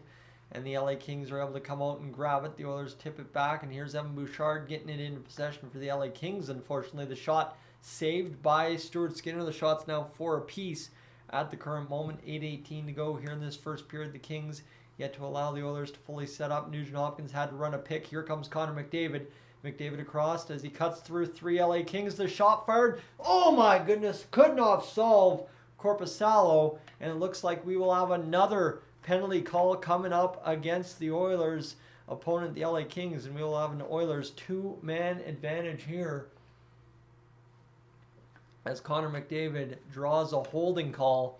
And it is 5-on-3 right like that for the Edmonton Oilers here early on in this game. Oh my goodness, Connor McDavid's getting the calls in the playoffs. You tell me what's about to happen here. This is awesome to see. And Connor McDavid busted through 3 LA Kings. Flipper do welcome in. And this one just kind of goes right through as Anderson grabs right around the hip of Connor McDavid. I don't want to tell you where he actually grabbed, but Anderson 2 minutes for holding, and the Oilers will get rocking here with 8:05 to go in the first period and a $1:30 on the 2-man advantage. Won by Connor McDavid, dragged to the middle of the ice, almost found Zach Hyman for a backhand opportunity. The Oilers will set up the power play and get going, as this one is now Connor McDavid across to Evan Bouchard. Over to Draisaitl, a shot blocked in front by Durzi. Now another chance, back to the blue line, kept in by Evan Bouchard. Leon Draisaitl looks. Over to Connor McDavid. McDavid back to Draisaitl. Draisaitl over to Connor McDavid. The shot fired, blocked in front, rebound. Comes free for Nugent Hopkins. Nuge looking for an opportunity here. Now over to Evan Bouchard. Bouchard walks down the lane. First scores! Oh, Evan Bouchard had to do the thing. And he's got a playoff power play goal to light us up 2-0 with 7:29 to go. The 2-man advantage comes through. And just as we ended the last little bit of the season there, Evan Bouchard walks down and scores a big-time goal to get the job done. How's that power play looking post Tyson Barrie? Just fine, my friends, just fine. As that's a beautiful play there by the Oilers. Ryan Nugent-Hopkins just feeds off to Evan Bouchard, who has all kinds of room and space to walk in and wire it home. And you know what? We have seen Evan Bouchard over the course of his young hockey career, whether it be at the World Juniors, whether it be with the London Knights, whether it be with the Bakersfield Condors or the Edmonton Oilers, scoring goals just like that. This one gets across the blue line for the Edmonton Oilers. Here comes Leon Draisaitl with a $1:13 to go in the power play. The Oilers looking for the kill shot here early. Already up 2-0. A 3-0 goal would be absolutely massive. Back to the blue line for Evan Bouchard across, and the shot coming down low, looking for the redirect in front was Zach Hyman. He's taken down by an LA King out from behind. Kind of taken out with his feet there, as this one's going to come back for Connor McDavid. The shot fired, saved by Korpisalo. And it's actually funny, my screen's kind of turning orange. There's so much orange and blue in the building in Rogers Place, and that looks like it is an offside call here against the Oilers. But you love to see it.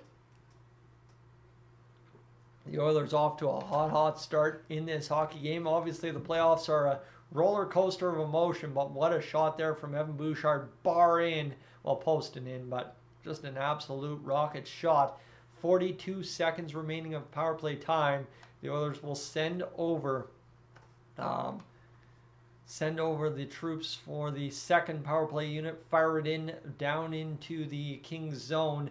Nugent Hopkins gets the first assist. I think Scott mentioned that there is an assist added to Evander Kane for the Leon Draisaitl goal to begin this hockey game, so keep that in mind there. As this one comes around to the near sideboard. 6:28 to go here in this first period of play. 20 seconds remain in the power play as Darnell Nurse draws up a play. He'll start out from behind his own net, dump it up the ice to the near side boards, fired in now. Getting there first is the Edmonton Oilers, but somehow Korpisalo was able to play off the puck. This one comes down all the way to Stuart Skinner, and the penalty to the LA Kings. Mikey Anderson is now over as this one's played ahead by the LA Kings, as they'll get the clearing attempt from the Oilers cut off there, and now Kupari again cut off, and then he's physically slammed by Darnell Nurse a couple of times, 3 times, and maybe one more time for good measure. Yeah, another throw of the hands there, and then Darnell Nurse is just throwing absolute just body weight all over the ice here in the Oilers' far side boards, trying to free up that puck. It's in the neutral zone. Everybody goes off for a line change here, and this one will come back to the near side boards for the Oilers. Flipping it high off the glass in the neutral zone. Picking it up there is Matthias Janmark. Derek Ryan on the ice now as this one comes off the end boards, and Ryan picks it up. He's shoveled to the ice there by a Kings defender.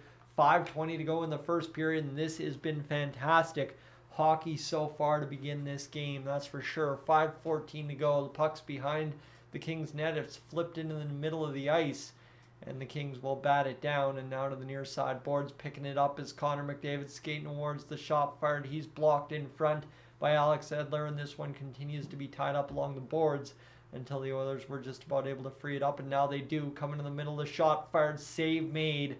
And this is the best part about this is almost doesn't even feel real at this point, friends. It's been quite a night of hockey so far. This one comes back down low to Stuart Skinner. He's tripped up there. He'll bat it off the boards and to the far side. In the Oilers zone it comes. The Kings, 4 shots in this first period so far. They're going to have to try something different to solve the Oilers. This one in front, blocked there by Connor McDavid on the stick check attempt against the Kings defender, as we've got 4:20 remaining here in this first period of play. Kings will fire a short side shot, just trying to get anything on net. That's for sure, as they try to get it going, and as they continue to get worked around in the zone, the Oilers continue, and it looks like they've taken a penalty here, as this one's going to come out into the neutral zone. And now we've got pushing and shoving between Bouchard and the King.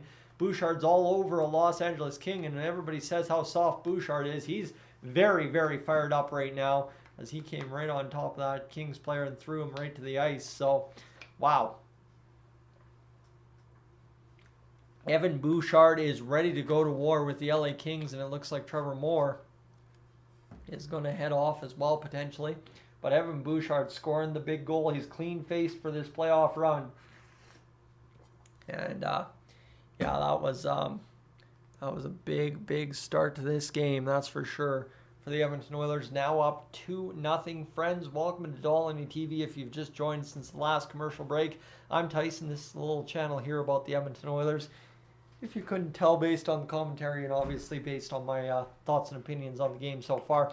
What I want you to do, though, if you're an Oilers fan or if you're a Kings fan and you want to come here, chat about the game, you want to come here and chat about hockey, you want to come here and watch the Oilers win the Stanley Cup, definitely hit that subscribe button here on Dolynny TV. I'll tell you what we're fighting for tonight. Haven't really come up with a subscribe goal for the playoffs as of yet, but I really also haven't come up with a subscribe goal yet for this current run that we're on right here in game number 1. But what I would like to say is I would love to try and hit 11,550 subscribers if that's possible. We're at 11,530 right now, as the Oilers lead 2-0 to begin this first period of play. As Patrick's in the stream right now, we'll have to go over there and chat him up here in the intermission, that's for sure, when I go upstairs for a quick little break to refill the water and of course empty the tank. But that's where we're at, friends. Also, if you haven't hit the like button as of yet, that would be greatly appreciated of you.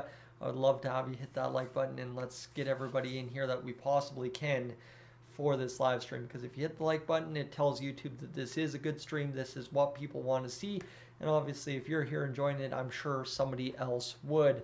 John, welcome in, and I just want to make sure I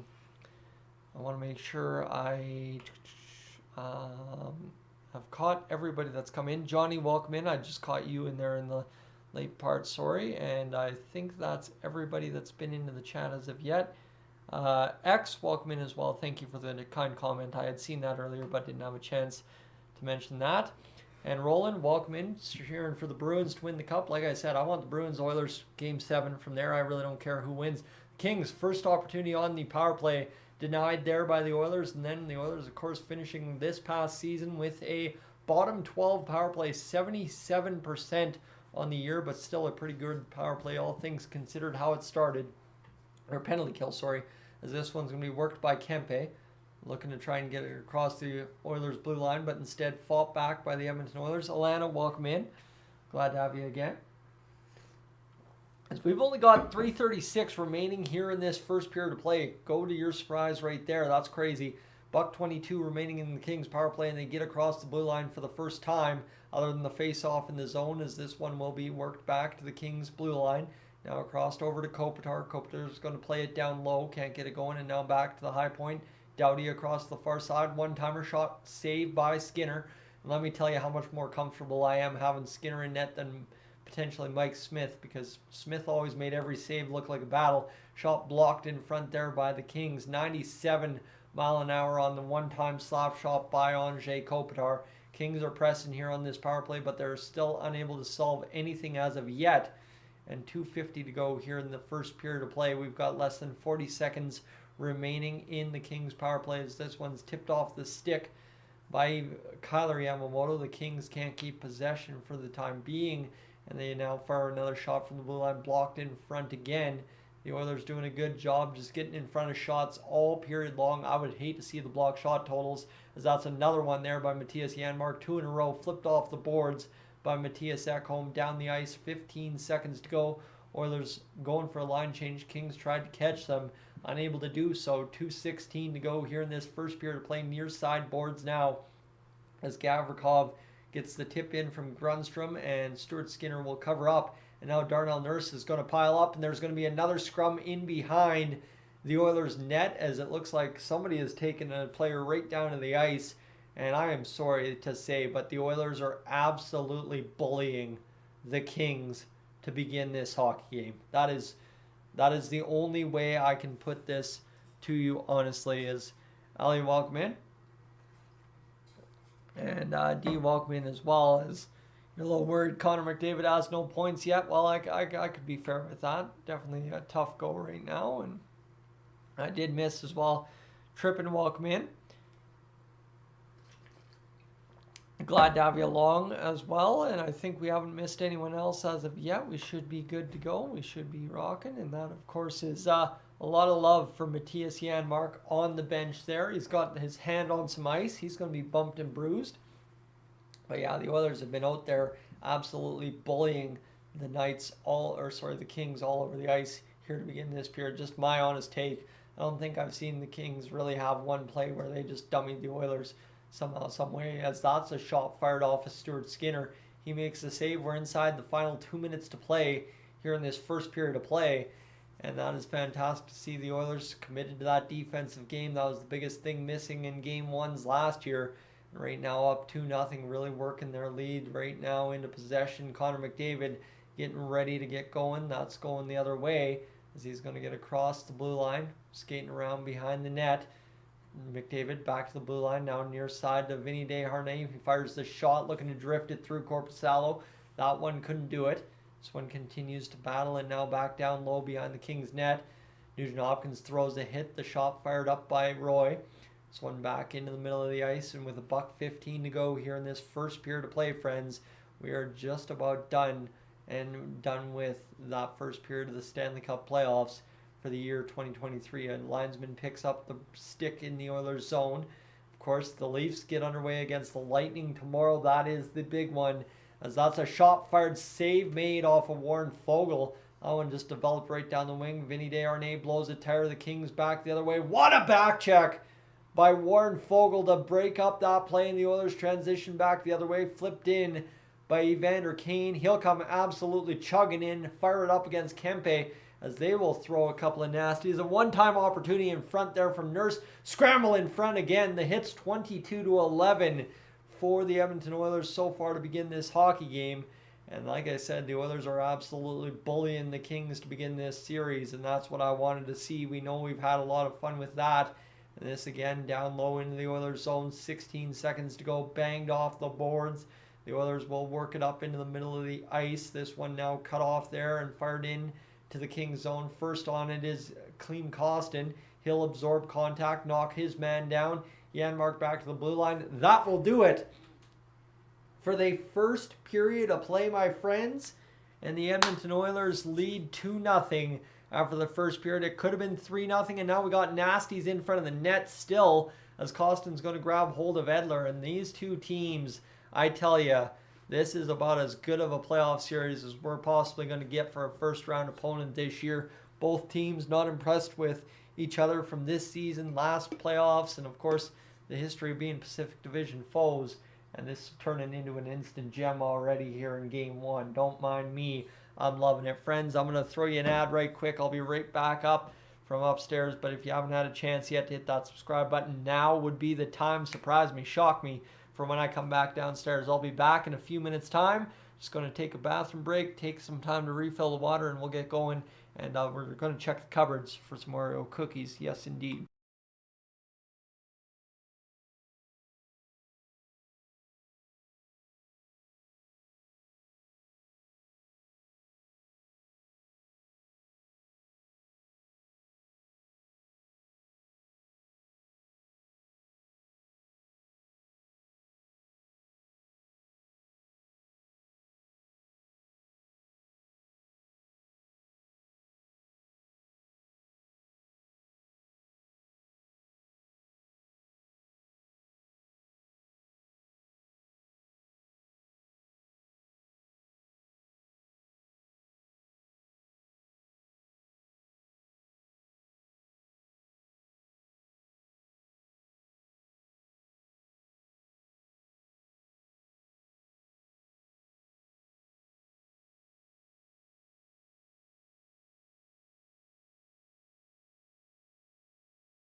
All right, my apologies. Just had to crush off a little bit of chocolate a little fast here. Obviously, too, I don't know if all yours feeds switched over to some highlights from various sports or not.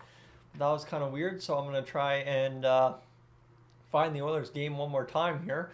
See if we can't figure this one out, as it's not loading up for me, unfortunately, now. For some reason, Sportsnet West being a little bit weird on me, but that's fine and dandy. We'll deal with it and see what comes of it here.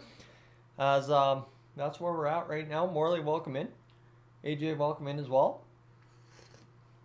As we should be almost set to get things going, and I'm really not sure what's going on with Sportsnet. What's going on with Sportsnet here for some reason, as I might have to reload Sportsnet. I'm not sure what's going on behind the scenes there, as for some reason something just doesn't want to load here for me right now, so that's a little odd. But let's just try and log into this game here and see if it's going to work. I don't know, something weird going on with Sportsnet here all of a sudden, but that's fine and dandy. But friends, that was a great first period of hockey between the Oilers and Kings, I will tell you that much. Smurfy is at the game, your first game at Rogers Place, and the place is bananas. I'm loving that, that's for sure.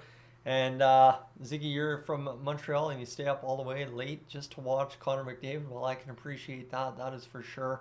For some reason, that one's just not loading, so I'm going to go reload Sportsnet here and see if we can't get something reloaded here for this Oilers game is for some reason the stream's just not working on Sportsnet now. Let's see if we can't open link in new tab. There we go. Drag that over here. Is that, that makes a little bit more sense by the looks of it here. As that looks like it's going to work this time now. There we go. Let's see if this is going to let me watch now. As there it is. There we go. We've got the live stream back up and running. As there it is. Connor McDavid, of course, drawing that penalty to make the 5-on-3 and make the 2-0 goal happen. That was an electric first power play goal there for the Oilers. Evan Bouchard walking down and firing it home. That was absolutely fantastic to see. They tried to cue things up, but unfortunately it just didn't work out that way. And what else do we got? Anyone else I'm missing here? Is I think, yeah, that's everybody's just a little bit jealous of Smurfy and getting to enjoy the game right now. That is for sure. All right, let's see what else we can do here, friends, as we're just on, obviously, the intermission right now. I'll give you an update on the stream, and then we'll get into the rundown of what has happened so far in this period for the Oilers and the Kings. We're up to 11,538 subscribers. Thank you to everybody that's hit that subscribe button tonight. Like I said, we're just trying to hit 11,550. But if there's an outside chance that we could hit 11,600 tonight, that would be absolutely unreal and unheard of in my term of things. But let's just quickly add up that watch time one more time, as we are already sitting at 162 hours. So thank you for that. Let's go recap this first period. As the 2022 playoffs for Connor McDavid, 8 power plays drawn, all playoffs long, 2 in this first period so far. And just to break it down, excuse me here, is, again, Leon Draisaitl having the first goal of the playoffs for the Edmonton Oilers. Matthias Janmark and Evander Kane drawing the assist, like I said in the preview on the Oilers Fanatic, like I said in the preview on the car situation there that I did a couple of days ago. Matthias Janmark is my X factor for the Oilers in the playoffs, kind of the guy that's going to go out there and be the biggest surprise in terms of scoring points, and I think that is a good sign for him, scoring the first assist on the Leon Draisaitl goal. And then Evan Bouchard, the power play goal I was mentioning a few moments ago from Ryan Nugent-Hopkins and Zach Hyman. So we like to see that for sure. And yeah, the Kings are having a rough go to start, that's for sure. Kate Brenton, welcome in. As we are just about ready to get back to action here, I'm sure, for this second period. As am I missing anything else here? Am I missing? Big Melissa asking me who wins the cup. Like I've said, friends, I strongly and firmly believe that the Edmonton Oilers will win the Stanley Cup this year. Matthias Janmark not just doing it with the point scoring. He's also had a couple key blocked shots this year, that's for sure. And Matthias Janmark, I believe, where is Matthias Janmark from? That's actually a good question. Let me Google that. Matthias Janmark, is a Swedish professional ice hockey player. So there you go. That's Matthias Janmark. And he actually has a second last name, but that he doesn't go by for hockey. It's actually Matthias Janmark Nylen. Or Nylen, I'm not sure how you say it. It's Nylen. But that's what you need to know about our man Matthias Janmark, the X Factor on Dolynny TV this playoffs run. As we will...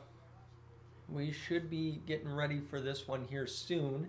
The Bruins thought they had scored, but it was ruled goalie. No, it wasn't ruled goalie interference. The Bruins end up leading the series 1-0, a 3-1 win over top of the Florida Panthers. So that's where you need to go. The Carolina Hurricanes as well, starting off their playoff series. That shot's going to be fired and scored right away in the power play goal.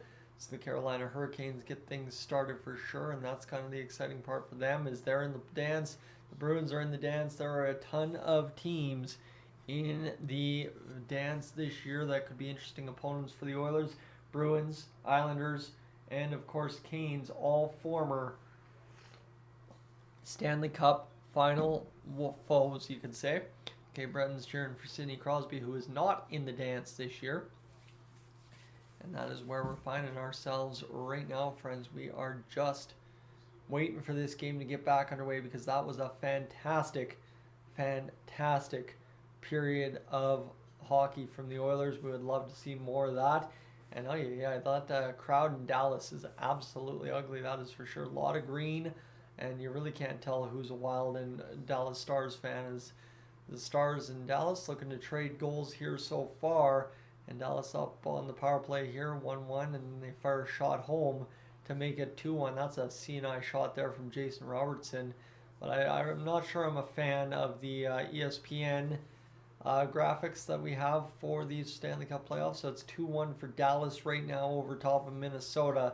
Wonder what we're going to see out of them this playoffs. But you see the crowd down in Edmonton there, a little bit thin right now at the downtown watch party for some reason. I don't know which crowd that was. Maybe I should check Twitter and see what the story is if I'm feeling it looks thin. Of course, it might be a little cold in Edmonton tonight. You know that as much. It's very windy out there here in southern Alberta today. As Minnie and Dallas, here we go for some reason.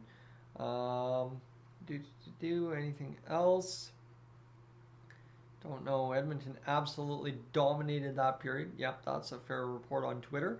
Excellent period for the Oilers, according to Ryan Rashog. Physical, hard back checking, PK blocks, power play strikes, not tentative anyway, and Stuart Skinner is looking calm.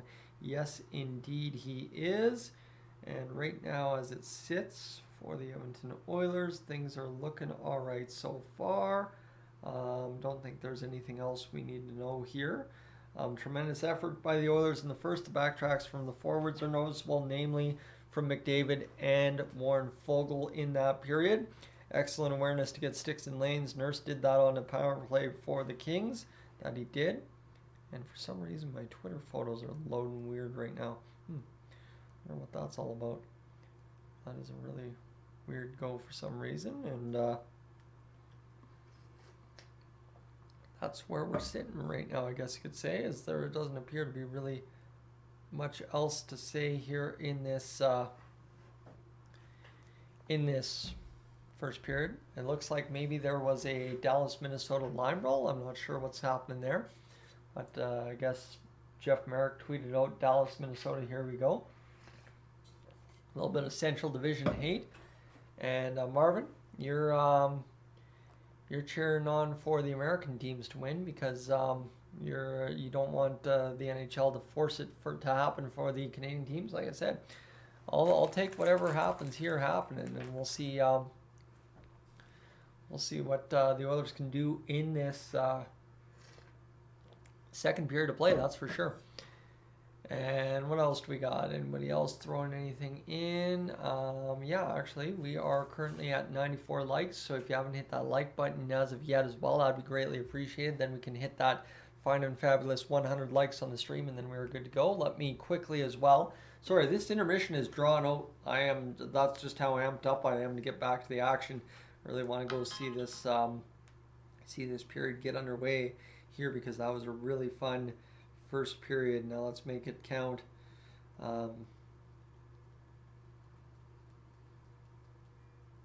Yeah, let's make the second period count because that's really all it comes down to for us is we got to go out there and get this job done in this second period of play, that's for sure. And I'm just going to quickly force out of there, and what do we got going is that one should be good to go.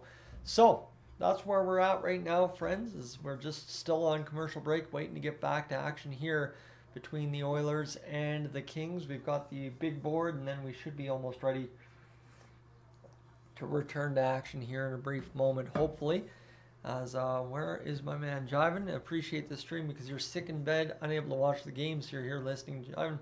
Well, my friend, welcome to the stream. Glad to hear you're well enough to at least stay in touch with the game somehow, some way. And I'm hoping I can at least keep you as close as possible. And Micah, you were laughing when Connor McDavid drew 2 penalties in 30 seconds. Yeah, Connor was definitely speeding out there, and the Kings got caught watching, that's for sure. So hopefully everything works out. And hopefully for us, we should get into this second period. We're going to have the Wild and Dallas highlights here, as that looks to be a big-time hit there laid by Dumba on Pavelski. Absolutely ladling into him. That was a massive blow there as Pavelski was puck watching, and Dumba just walked right into him and blew him up off his skates. head hits the ice right there. That's a tough scene, so that's tough for Joe Pavelski.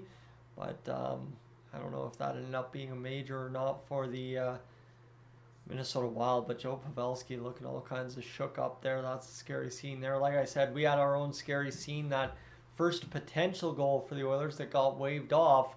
The Oilers plowed into Korpisalo and almost scored. Thankfully, Korpisalo got up. Like I said, I want to see best on best this whole series. I don't want there to be any doubt like, oh, well, if Korpisalo didn't get injured or if Darnell Nurse didn't get injured or this, I want no doubt to be left. I want it to be clean. The Oilers straight up just handing it to the LA Kings and beating them as good as possible. Scout, yeah, it's impossible for the Oilers to play the Leafs in the first round. That's a fair assessment there that you've got. And let's see what else are realistically the only team that can win Canada the Cup. And yes, that's the thing with the Leafs. I don't want to beat down on the Leafs too much. I'm hoping this is their year, because if I can get a Leafs-Oilers Cup final, oh my goodness, is it going to be absolutely fantastic. That's for sure. But we'll see what comes out of it tonight. And yeah, no doubt about it. It's going to be a good game between the Oilers and Kings here in Game 1 to finish off tonight's action. That's the big part. We will be the final game to finish unless there's overtime between Dallas and Minnesota. The two other results: Boston over top of Carolina, or Boston over top of Florida, Carolina over top of the New York Islanders. So we already know a couple of teams off to a couple of 1-0 leads. And Terry, how's things looking on the channel now that we have 100 likes on the stream? Well, we were down at about 104 at the start of the intermission, and we've got about 147 of you back home aboard here as we just wait to start the second period. So I'd say we are doing all right, climbing back up. We should be able to hit over 200 folks watching live at once here to begin this third period at some point, if not sometime during the second period, hopefully. And Eric, it's only +3 and windy downtown. Well, I remember when it was +3 and windy downtown on, was that maybe that night or that day we went to Rogers Place?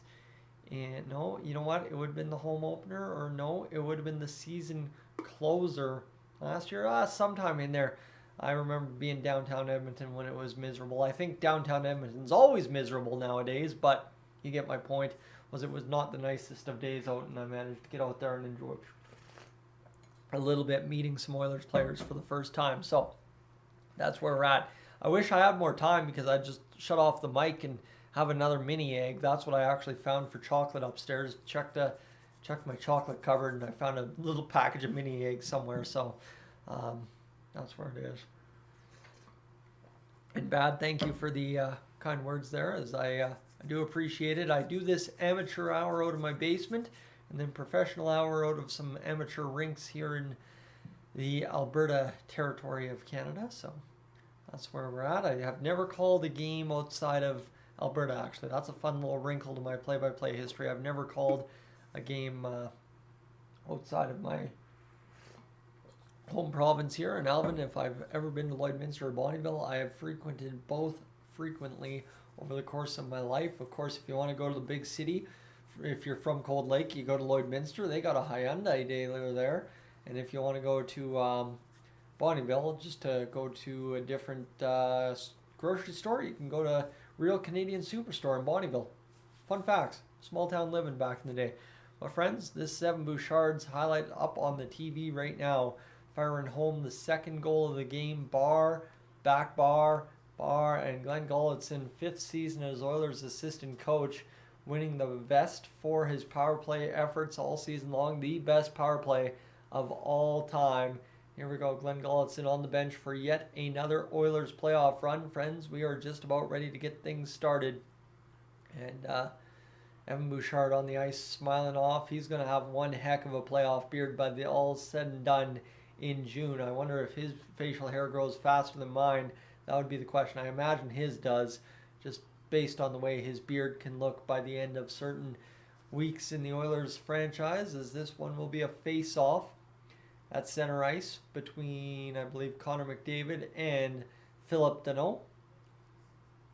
And this will be a chance now for the Oilers to get things underway positively here to begin this Second period of play. It's finally happened. It's 9:19, so we should be well into bed early on tonight if the Oilers indeed can take care of business here the in this first and second period, and of course third is that's Evan Bouchard to the attack, wraparound opportunity. Zach Hyman chips it in front again. Jonas Korpisalo, the save made twice over, and the Oilers are already right back to the physical attack in the offensive zone. They lead the shot department 9-6. We'll get the hits and stuff here on the first commercial break. Remind me to do that. But 19:30 to go here in this first period of play down the length of the boards. Trevor Moore zooming into the Oilers zone. Evan Bouchard playing this puck into the middle of the ice. It'll leak out to the Oilers' end. 19:18 to go here in this second period of play, and we are off and running to start this one here in the second already. 50 seconds in. The Kings playing pitch and catch, trying to get out of their own zone. They do. They bust into the neutral and they are across the line. Call coming up against the Oilers. It is a tripping call there as an Oilers player, Evander Kane, gets his stick caught in the skates of an LA Kings player. So it happens. Evander Kane's due to take a penalty almost every game is what we've figured out over the course of the season right now. So we won't worry about it too much. But just to give you an idea here, 11-6 the shots for the Oilers, 23-13 the hits. The Oilers have won 10-16 face-offs, and the giveaways 9-4 for the Oilers, 5-1 the takeaways, but 9-4 the block shots for the Oilers so far in this one. So this will be a face-off win for the Oilers. Shot fired in by the Oilers down on the length of the ice, clear. Bukestad almost comes up with it, and then he has to hustle back into the play.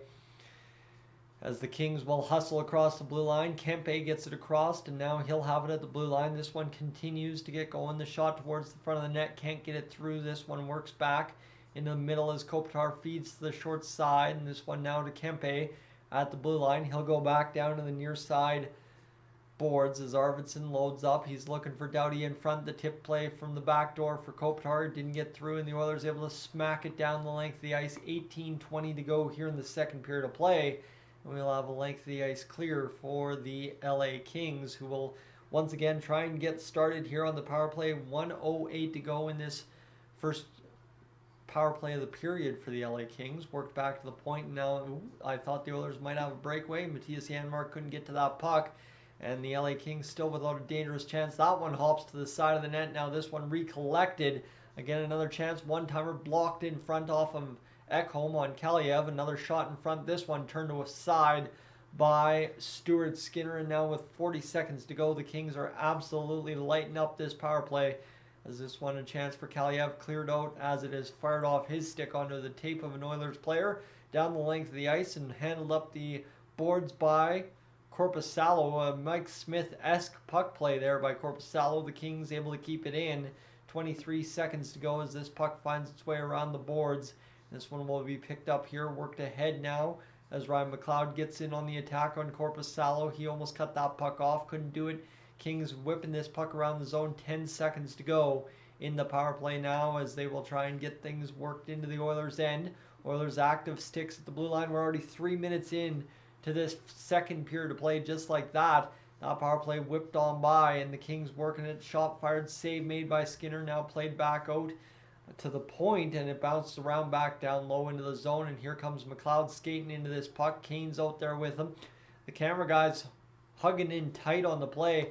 My eyes are getting absolutely weeble wobbled here because the action is just going back and forth, and we will have a face-off in the Oilers zone with 16:43 to go. That was quite the sequence to begin on that power play, and you look at these puck battles and these battles in front of the net, and Kaliev wiring it 94 miles an hour off the shin pad of Matthias Ekholm. That is a big boy block there, and then Stuart Skinner making some saves as well, turning aside the puck. Friends, if you're liking this effort from the Oilers, leave me a like here on the stream, let me know. But 16:43 to go, and it was actually a face-off at center ice as Dursey comes around to play this puck. He outskates Bukestad, bounces off, and now turnover here for Costin, who will backhand towards the net. Bounces around. Bukestad fires the shot. That one goes wide. Near side boards recollected there by Kulak, who left it high point for Warren Fogle. Had fooled the Kings a little bit. Fogle will play it up off the boards. Now a chance here for Costin to play it. He will back to Vinny Desharnais, now ahead And work there by Janmark, dumped into the zone, chasing after it is Bukestad. He'll go hard into Dursey. Now 16:06 to go. A nice hit there from Brett Kulak, I believe that was, as this one's picked up at the Oilers' blue line. Is now Matthias Ekholm works it across. Shot save made by Korpisalo. The shot's opening up here a little bit here in this second period. Of course, they were only like 9-7 after the first, as this one led ahead by Connor McDavid. Can't get it going now. Another opportunity here for Bouchard. Shot fired towards the net. Goes wide, and it'll be wound around by Zach Hyman. Hyman's working this one here. Reverses off to Ekholm, who again gives off to Connor McDavid. McDavid wheeling and dealing. The shot fired off the glove of Korpisalo. Now Ekholm again over to McDavid. The shot save made by Korpisalo again. With 15:24 to go, the Oilers are absolutely running the Kings around, and it looks like we've taken another penalty right here. As that was a big-time sequence for the Oilers in their own offensive zone. Connor McDavid wheeling and dealing around. You know, look at him here firing that shot right off the glove of Korpisalo, who just could barely handle that shot at best. Okay, all good. And 15:15 to go here in this second period of play. We should be back live, hopefully, as it looks like we don't lose connection for very long when we do anymore. I'm going to get going here. Sorry, my apologies if I keep losing connection. It is the crappy out-of-town Wi-Fi kind of deal. And that is where we are at. As we will have a face-off to the left of Stuart Skinner. He made the first save of the penalty kill. Shots now 12-9 here in this second period. And this one will be one back to Doughty. It hops off a stick, and now out to play it is Nugent Hopkins. He can't get to that puck. Nuge still looking for it. 15:06 to go in this second period of play, led ahead by the Kings. Kings will backhand this one along the boards, whipped over. Now they'll take the shot off on the far side, and it's a save made by Stuart Skinner. As this one goes down low for the Kings here, as they will play this one off to the far side boards, looking high to the point. 14:41 to go. Drew Doughty, the shot coming, save made by Stuart Skinner, whacking away is Iafallo, and that'll draw Darnell Nurse. Stuart Skinner makes the save, and then Nurse gets turfed to the ground, but he was definitely getting Iafallo out of the crease as fast as he possibly could. And that was a big time chance for the LA Kings here. That's a big save for Stuart Skinner, bodying up that shot, sticking it away. That one is huge to start for this second period, right? And start that penalty kill. I'm tripping over my words here. I'm lost for words. It's been a very fun hockey game. Game one has been fantastic so far. 14:32 to go here in this second period. We are just about halfway done if this one stays 2-0,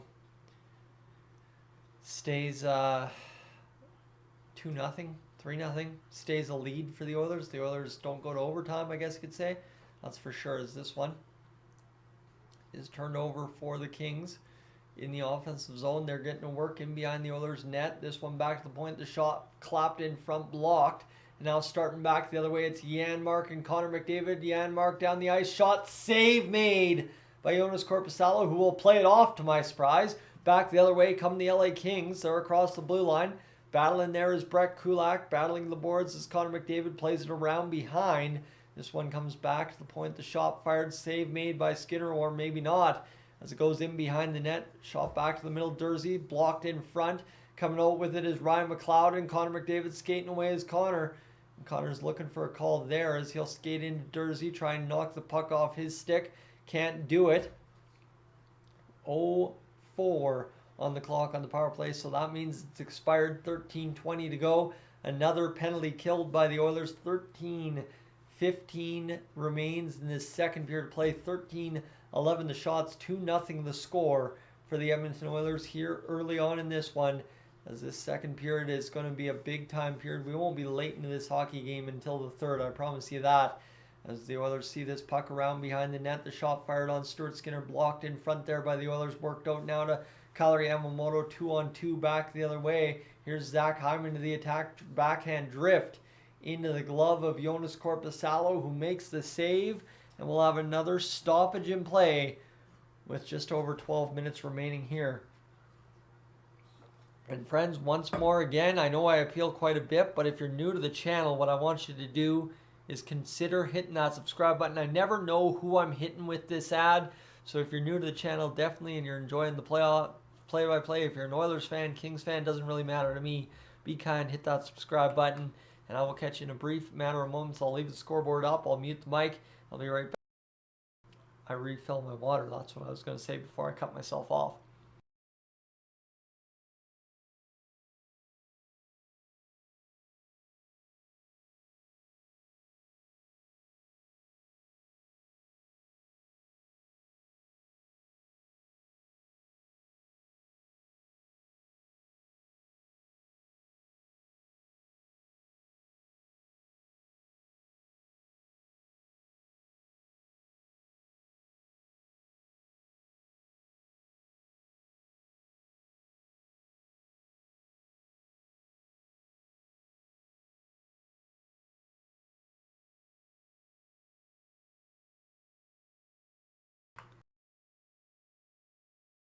My apologies, just had to run upstairs and grab some water again. Ran out here midway through this second period, but just as we go, I'm going to bring up the little three-legged guy. I think it's about that dang time on the stream. I think that'd be a good barometer of how we're doing if we could get the little three-legged guy up here to check things out. Y'all know him. Y'all love him. He's my little adorable three-legged guy. He's a pretty good kitty and loves to loves to cuddle on the live streams as much as humanly possible. And I'm going to give a quick second to check the watch time again here one more time, as we are well up over 223 hours watched here. Kip, welcome in, because that's it's always my favorite. You don't see somebody in the chat and then all of a sudden you mention a cat and everybody loves the cat and everybody gets in there. As this one's here is, hey little kitty, yeah, hello buddy, as he's all cuddly here. So we'll do the play-by-play with the cat on the shoulder. How about that? No, don't go in my ear. Don't go in my ear here, buddy. Oh, yes, I love you too. As the Oilers will get underway here, Darnell Nurse winning the face-off back for the Oilers as he whips it around to the D partner, and the Oilers often getting things shot towards the net.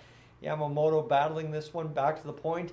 Chance there for Kempe, and I'm going to have to contend with the cat trying to get in my ear here, but don't worry about that as Mikey Anderson has the puck now for the Edmonton Oilers. The furnace just started up, so if it gets a little bit louder in here, unfortunately it just will be what it will be as the shots fired towards the net, blocked there by Stuart Skinner's pad. The Kings trying their best to get this one in front of the net, can't do it. Cat, I would love you not to eat my ear, thank you so much. As Evander Kane will start it back for the Oilers, he's going to get a thunderous hit on Kempe. Kempe's a little shook up on that one as he did not expect to be rode into the boards that much. And yes, Flipperdo, that is the secret. Do not touch my face from here on out. And of course, here's the thing. The cat really loves the chin pets. So that's the big part is he really loves... No, buddy. No. You're not going in my ear. You're not going in my ear. Hi, buddy. Hi. As the Kings get rocking and rolling here. I'm the only one in the house tonight, as I was saying last night too. So I don't want to touch my face almost immediately, but... that's where it is, as the Kings have it back in their own zone. They're going to clear back out of the blue, and they'll get back into the Oilers' end now. And, of course, now I've got to try and not touch my face, but that's already happened. So we're going to be fighting that battle the rest of this period. Don't you worry, as the Kings and Oilers back the other way. Connor McDavid and company on the ice. Nugent Hopkins turf to the ice there, as Connor McDavid battles along the corner. Zach Hyman in support alongside Nuge. Hyman going to the far side corner. He'll ride Roy into the boards. Tries to get it going here. Jets, Golden Knights in game one tomorrow. Shot fired in behind the Oilers' net. Deneau out to play this puck, battling there with Zach Hyman. Hyman just missed Connor McDavid, or McDavid was going to go skating down the length of the ice, that's for sure. 10:48 to go here in this second period of play. As the Oilers see Stuart Skinner bobble that puck in behind the net, he flips it up the boards. Kings able to push it back to the blue line. Now back down low behind the Oilers' net. The wraparound opportunity gets free, but it's blocked there by Stuart Skinner yet again. And the shots finally even up at 14 apiece. Korpisalo directs this puck into the end boards, and now the Kings able to pick it up and drift it out of the zone here is this one's going to come back down in behind the Oilers net off the boards. A hot shot. That is a big time hit there from an LA King on an Edmonton Oiler. Oh my goodness. As this one's going to go back now for Brett Kulak. He fakes the slap shot, opens it up. The shot fired save over top of the net. Now an opportunity in the middle of the ice. Can't get it going. Costin leans on Dursley. Doesn't get a solid hit off. And now a chance for the Kings to backhand this one off the boards down to Vinny Desharnais. 9:49 to go, and the Oilers continue to play this one out of the zone. This one's going to be flipped up off the boards, and the Kings and Oilers will engage once again in a little bit of a battle in the neutral zone. 33-20 the hits for the Edmonton Oilers so far. That shot ripped and blocked by the Oilers, this time from the LA Kings. McLeod back the other way. McLeod will spin and turn around. He will look to make this play across the far side blue line. CC pounds it on net. Rebound opportunity. Fogle can't get it in front for a clean look right there. So this one's going to be ripped back into the neutral zone by the Kings. Oilers able to glove it down, and Derek Ryan able to get it into possession in the Oilers' end. Now picked up and played ahead across the blue line. Now across to Derek Ryan. Save made there. And this one's going to be battling for Ryan and Doughty behind the net. Doughty's helmet's knocked off a little funny. And that's where it is right now, as little kitty here is really enjoying the pet. You are losing your mind. He might be a little bit ripped up on the catnip as well, to say something there, as I might have fed them a ton of catnip prior to getting things going on the live stream tonight. But that's it. Sorry, that's the cat distraction, as I think we did good enough to keep that going. Friends, we're on commercial break once again. If you're joining us for the first time here, you just watched me pet my cat for about the past 2 minutes, but the Oilers really didn't lose the lead or do anything of substance. We're more than halfway done this second period, friends. What I want you to do, if you're new to the channel, again, I know I'm pushing this hard, but we got subscriber goals to meet tonight, trying to hit 11,550. And if you'd be so kind, that would be greatly appreciated. Just to give you an idea of where we're sitting right now, 11,544. So we are crushing along well into it tonight, and we should be able to hit that 550 no problem. If not, we have a pretty good chance at potentially hitting 11.6 tonight, and that would be really, really dang special if we could do that. That's for sure. Just to give you an idea of what we are doing so far on the live stream today, back-to-back best hours of the past 48 hours here on Dolynny TV. So thank you for being aboard and being a part of it so far. Really appreciate that. And let me just see if I can't bump up the audio a little bit for you as well, as I just keep seeing it's a little too low. As Ninja is going for Austin Matthews. Well, he will get started tomorrow against the Tampa Bay Lightning. Homielander, welcome in. And I don't think I've missed anything here today. Let's see if there's anything we have missed in the chat here over the course of the last little bit. I don't think I've missed anyone flipping in here about the cat talk. I hope I didn't miss anyone. John, to answer your question, trust me, I need the water way more than I ever could need a beer, that's for sure, especially doing this. EDMs, welcome in. As we are ready and set, as the Oilers will see this one cleared out of the zone, down the length of the ice to Stuart Skinner, and just like that, ready, set, icing. 8:56 to go here in this second period. The Oilers lead the shot department 16-14. And Jack, I'm sorry to hear that. That is always the hardest part. It's the cruelest part of the world, is pets only going to live for, what, a ninth of our average lifespan? About seem to be it. And Kafka, you can't see the game, but it's sounding really physical, while the Oilers have done a good job handing it to the LA Kings to begin this game, that's for sure. Pursuit, welcome in. 8:53 to go here in this second period. It's going to be flipped back to the Oilers blue line. Not picked up by the LA Kings, but ready, set, offside this time at the Oilers line. So the Kings do manage to move it a few face-off dots closer to the Oilers goal, but nothing too much fantastic as of yet there. So hopefully the Oilers can get this job done here in this second period. Obviously, we've killed 12 minutes or thereabout of this second period without giving up a goal, without really giving up too many shots. So hopefully the Oilers can rock and roll the rest of the way home, as this is going to be a face-off tie for Kyler Yamamoto. Matt Roy fires this one in, pounds it along the boards, and the Oilers able to tip this one up here. Now batted back down low into the Kings zone, or Kings offensive zone. Kempe trying to battle that one there. Now the Oilers will try and take a run to get it out of the zone. Couldn't bounce it off a shin pad. And now a Kings player falls down, and here comes Evander Kane against Matt Roy as they will battle that board there as Draisaitl picks up the puck, far side, pulling it in front. Oh my goodness! Kyler Yamamoto could not finish in front. Just a weird bouncing puck as Draisaitl fed it in front for Kyler Yamamoto, and they just could not finish it right there. 8:06 to go here in this second period of play. 17-14 the shots on goal. Shot is fired down into the Oilers' end. Puck's flipped back into the neutral zone. Anderson after it. He's got it in his own end, played off to his D partner, back to him. He'll bounce it off the boards, and the Kings will be able to regroup and fire it back into the middle of the ice. But ready, set, icing call right there, as that one just kind of eluded everybody, and Evan Bouchard is able to touch that one up. So look at that pass. Sorry, that was Darnell Nurse right in front, and Yamamoto couldn't jam it through. If it would have gone off anybody else's skate other than Evander Kane's, I think we would have had a different looking game right away here just moments ago.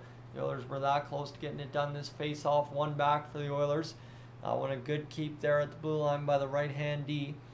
This one continues to battle there for them along the boards. The Oilers will work off and pass it off to Nugent Hopkins. Puck plays in front to No is going to work this one back to the blue line. And this is going to be bounced right there as the Oilers able to get it into possession for Matthias Ekholm. Ekholm across to Bouchard, carrying ahead now Connor McDavid. Skating across as McDavid just overskates the puck, and now picking it up is Zach Hyman. Hyman has it poked off his stick, and this one will come back into the middle of the ice. Sorry, my play-by-play is a little rough today, but that's okay. We're surviving. As this one will come back now for McDavid. Lead ahead to Hyman. Hyman's got, Bouchard. Bouchard rips it, fires it off the post. Bouchard found that open space again in the middle of the ice and almost wired it home. Oh my goodness, don't mind me. That was a big time opportunity for Evan Bouchard. And that's kind of the problem with the playoffs, is it's a lot of back and forth, and nothing really happening. And that's the beauty of it, is this one's going to be fired back the other way into the Oilers' possession here. As there's the little three-legged guy coming back for a second tour of duty here on the stream probably. 6:22 to go. Jam shot in front. Janmark all over it. And Korpisalo able to cover it up, and we'll have another scrum. But that's kind of what's happened here, is we've had very much so quieter scrums in front of nets here in this second period of play. And I think the little three-legged guy just scooped up a spider and might have ate him, to be honest with you. As Bouchard wires it over top of Korpisalo's glove, but hit the post. And that's where we're at right now. And I'm going to just turn off the fireplace, getting a little bit warm in here. But we are just about ready to rock and roll in the late bit of this second period. 6:19 remaining as the Oilers tie this face-off up. Brett Kulak able to get it at the blue line. Vinny Desharnais will play it down low. As this one comes back to the near side. Fogle plays it in front, but McLeod unable to play it there. And now Fogle still battling for that puck. And now the little three-legged guy is going to start using his voice. This shot flubbed up on its way towards the net. And this one's going to be battled now to the near side boards. This one out of the zone, and chasing it back is Brett Kulak, who, again, I think Brett Kulak's biggest sign of success in these playoffs will be not having to say the name Brett Kulak many, if at all, times throughout the playoff run. Go under the radar and don't be seen. That would be pretty fantastic for him. 5:33 to go here in this second period. Stuart Skinner plays it off to Kulak. I've had to say his name too much here in this second period. I'm telling you, bad things about to happen. No, you know what? I trust Brett Kulak. He had a pretty solid season playing out of position for us in the lineup prior to Matthias Ekholm arriving. So we don't mind that. I think, a nice, easy rest in the playoffs would be great for Kulak, as this one's going to be a shot fired, save made. A second opportunity fired up over top of the net on a block there for the Oilers. Exactly 5 minutes to go in this second period of play. The Oilers turn it over to Kopitar. The shot fired wide of the net. And now Kopitar fires another shot blocked in front again. Stuart Skinner has had a pretty easy night so far. This one's going to come back down the length of the ice. Gavrikov, I just cursed it by the way, coming out from behind his own net. The Oilers almost run him the flat over. And this one will come back the other way into the Oilers' possession. And that was purposeful. And you know exactly what I was going to say there, but I was able to catch it out by saying flat, thankfully. As this one's going to come back into the Oilers zone, flipped out there by the Oilers. Hyman will get this going the other way. Offensive zone time almost dead even between the Oilers and Kings so far in this one. The Oilers able to get a hold of this puck. Now they're going to watch the meter tick up here, as Bouchard will play this one across. As this one comes back to Bouchard again, he'll do a nice little spin move at the blue line. Backhand opportunity, short side attempt, and Hyman just can't seem to snug it home right there for us. That would have been fantastic if Zach Hyman would have been able to bang that one home. Unfortunately, couldn't do it on another great looking play there from Evan Bouchard, who is having the game of his playoffs so far. Obviously, it's only game one, but he's doing a good impression so far right here of a defenseman looking to have good playoffs. Let me see what we can get going here, friends. I'm just going to quickly calculate up the watch time one more time. And you want crazy watch time on a live stream in the second period? How about 262 hours watched on the stream so far, friends? Thank you so much for being along for the ride here. Let's see what else we got going here, if there's anything else I can really add to this live stream commentary as we're at. I do feel bad for the people tuning into the live stream from the other Kings stream a couple of days ago, as that one all of a sudden has 282 views in the past few hours. That kind of hurts to see, that's for sure, but I guess it all adds up at the end of the day, doesn't it? It's kind of the course for the action, but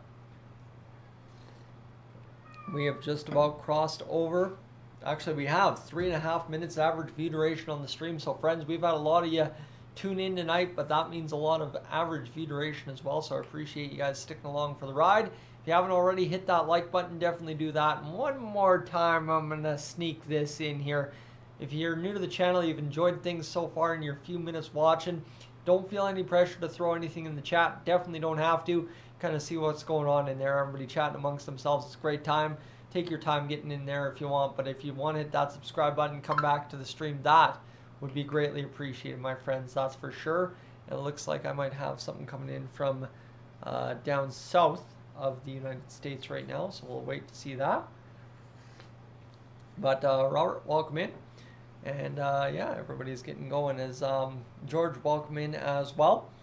Thank you so much for the kind words on the play-by-play. Really appreciate that. This is, of course, I got to call 7 games in a span of a weekend up in Cold Lake to begin April, so it's been fantastic to get back home and get back to the Oilers play-by-play stuff, which I think has really improved since the U18 Female D Hockey Alberta Provincial Championships. But here we go. Connor McDavid in the face-off draw against the LA Kings in their own zone. The Kings win it back. They'll flip it forward. This one's going to be knocked down there by the Oilers at the Kings blue line. Picked up by Zach Hyman. Ringed back into the near side corner. 3:45 to go as the Oilers turn this puck over. Connor McDavid again to the attack. The BioSteel ads now on my boards, by the way, on my television screen. 3:36 to go here in this second period. Picked up. Oilers push the Kings over their line and then turn over the puck and get it going the other way. Here's Connor McDavid onside. He's attacking with force back to Bouchard, who rips the shot. Goes wide of the net, though. Either hit somebody or blocked in front or something.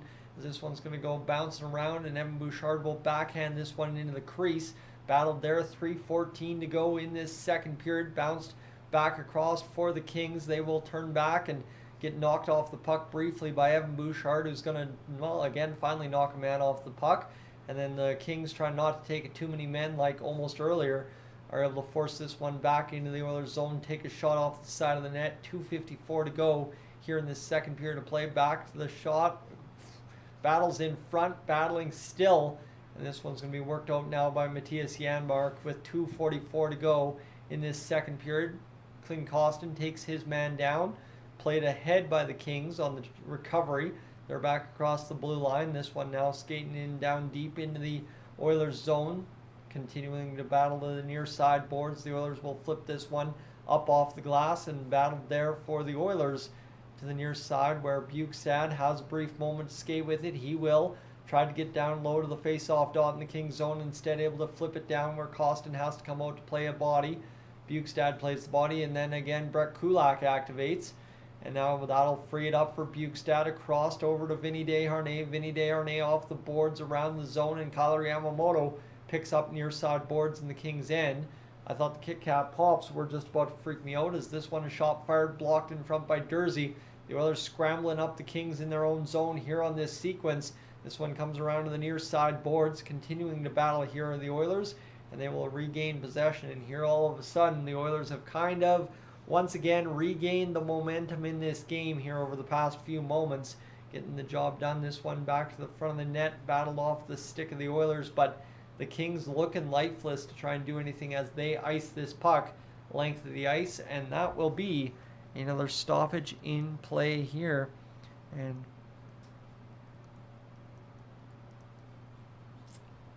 just checking in to see what the Snapchats are coming in here, and Buddy up in camp as well. So let me just get this one going here, friends, as there it is. Oh, that's great. And 1:19 to go here in this second period of play.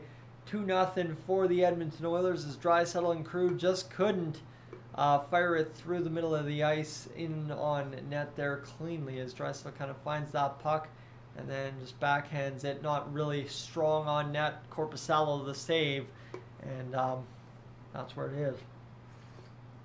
But we've got a few moments before the end of this period here, as the Oilers will head with 1:18 to go to the face-off dot to the right of Joonas Korpisalo, trying to take home what will be an absolutely important face-off here with just $1:18 to go in the period. Vander Kane out there on the ice right now alongside Draisaitl and Yamamoto.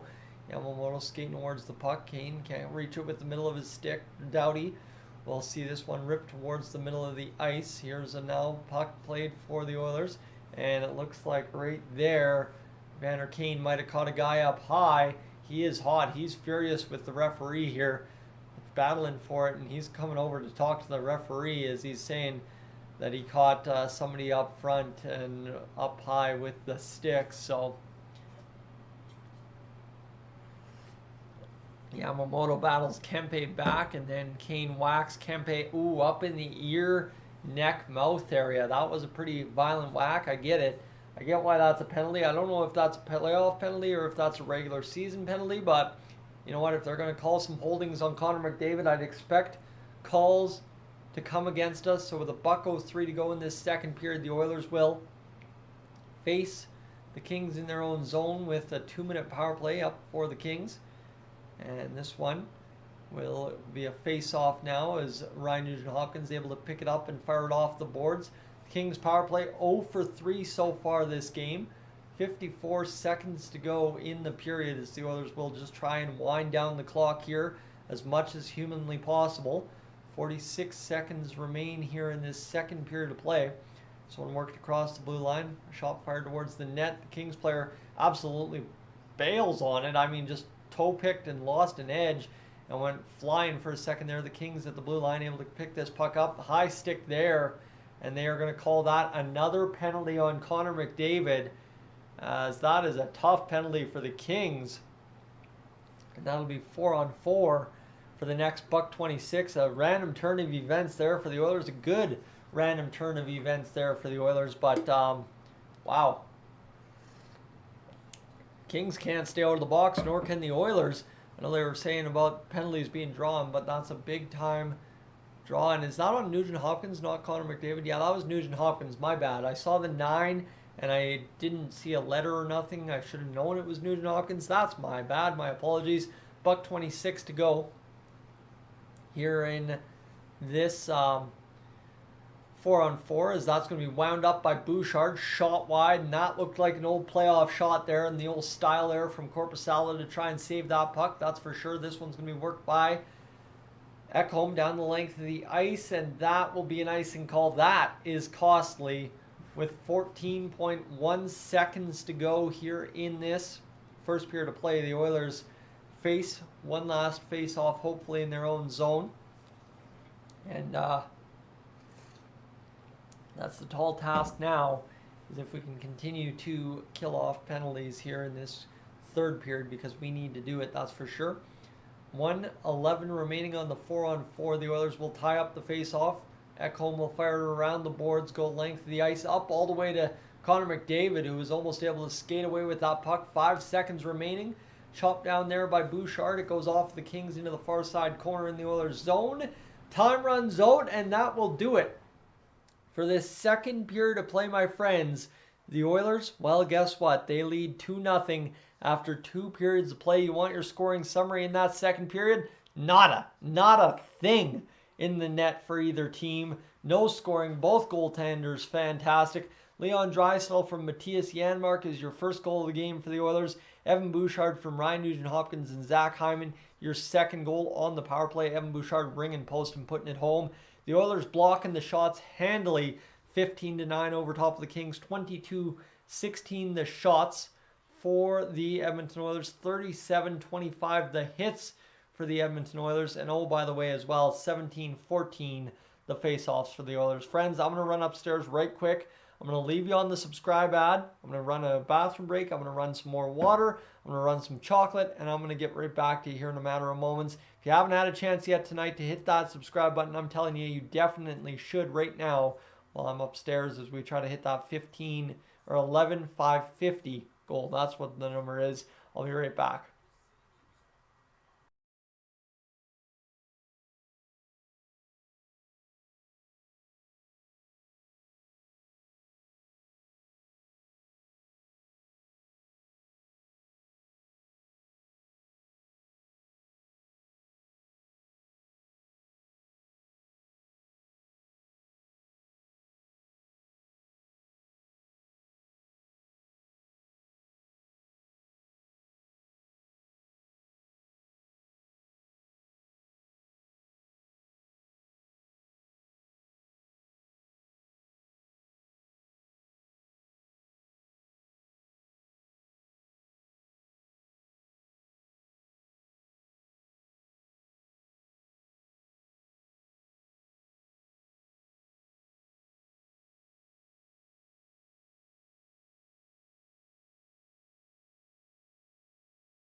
All right, let's rock and roll, my friends. We're back to action here in this second period. We are almost at a crazy milestone here on the stream. Let me tell you, we have not hit that milestone very much at all this season, so that will be very fantastic to hit, that's for sure. But just to give us an idea of where we're sitting right now, just about to hit that milestone on the stream, I'm going to give you an idea here, as that would be 3.75 divided by 60. Well, friends, we have hit the 300 hour watch mark so far. So that means right now, as it is, guess what? 300 hours? Well, that means we have a chance going down the stretch here in this third period to hit 500 hours watched. That would be absolutely unreal. So Hopefully that ends up happening, as we'll see what comes of it for you. And let's see what else we got going here. If there's anything we need to see in the chat here, I don't think anybody's really mentioned anything right now. Don't think there is anything else right now. So Corb's just going on about, yes, indeed, Mr. Bouchard over Barry, that's for sure. But that's where we're at, friends, as it is a colder night out for Oilers fans in the downtown viewing parks. Trust me, when we get to the weekend, when we get to everything, we are going to have ourselves a party down there in downtown Edmonton. And that's kind of the plan, is I want to really get down there and enjoy that for one night this playoff run. But again, yeah, you know what? I've got a job here on YouTube to get to, and I know none of you would blame me for going and taking in a playoff game, but it would have to be absolutely perfect for it to happen. And unfortunately, I don't have many vacation days left from work this year. That's kind of the other problem, is I don't have very many vacation days due to kind of the schedule with the other broadcasting stuff this year. So that's where we are at right now with it. But we'll figure out something here in the playoffs, I'm sure, as we get going. Thank you for the kind words, Nation. But as we just go over to Twitter here to check if there's anything else we need to know. Evan Bouchard talking with Scott Oak right now, and we'll recap that second period here in a matter of moments. But what an absolute honor it was tonight to share the anthems with Corella Cummings. That's who was singing the national anthem alongside Robert Clark tonight. So I was trying to figure it out. I knew we had seen her before, but I was blanking on the name. Alej Hemsky, back in Edmonton for Game 1, carried a lot of mid to late 2000s Oilers teams on his back, according to Average Sports Show. Well, yeah, that is Alej Hemsky in the building for this Game 1. It's so good to see him enjoying retirement, see him healthy, and see him doing what he's been doing. And Evan Bouchard obviously having a good game. Everybody's loving that. And there is a ton of things here about this one. And so the Oilers crowd gave Evan Bouchard an extended Bouch cheer. His confidence with the puck on his stick right now is the highest we've seen all year, according to Jason Greger. And yeah, Evan Bouchard is about to light up these playoffs. And it's gotta love it. That is pretty much exactly how it works. But yes, friends, we are just going through this intermission right now. We've crossed that major milestone on the stream, so that feels absolutely amazing to have hit tonight. I wasn't sure what to expect, but to hit that number this evening, that's it's pretty dang special, I must say. So thank you so much for making that happen. We're at 308 hours watched on the stream right now, so we'll continue to crush along. But I don't think there's really much else to add to this game, right? Let's see what else the stats have said after 2 periods of play. 23-16 the shots on goal for the Oilers. 38-29 the hits for the Oilers. 19-14 the face-offs for the Oilers. Of course, the Oilers power play 1 for 2. The Kings 0 for 4 so far. 10-8 the penalties for the Oilers. 12-7 the giveaways for the Oilers, 8-2 the takeaways for the Oilers. So what they're giving away, they're taking away, and it all ends up evening out. And obviously, too, they're blocking shot after shot after shot tonight and all game long. To give you an idea here as to what's happening on the ice for the Oilers, see who's all in the face-off dots so far. 60% in the face-off dot for Nick Bjugstad, 61.5 for Leon Draisaitl, 42.9 for Connor McDavid on 7 draws. And then realistically, Ryan McLeod's 100% on 3 draws so far. Everybody else has taken 1 or 2, and these either €50 or whoa for 1, whatever kind of deal. So nothing too special. And Jeffrey, you're not a big fan of 2-goal leads in the playoffs, nor am I. That is for sure. And George, appreciating some commentators as well tonight. And let's see what else we got. I don't think there is anything else we need to see. That's where we're at. So I don't think there's much else to really add right now. We just need to get back to it. The crowd at the playoff parties here in Edmonton, obviously not as large as we will see Friday night. Trust me, you will see an absolute massive amount of folks in the playoff parks for the Oilers on Friday night. And I am hoping, friends, Friday night, I am free and clear to rip as long as we possibly need to.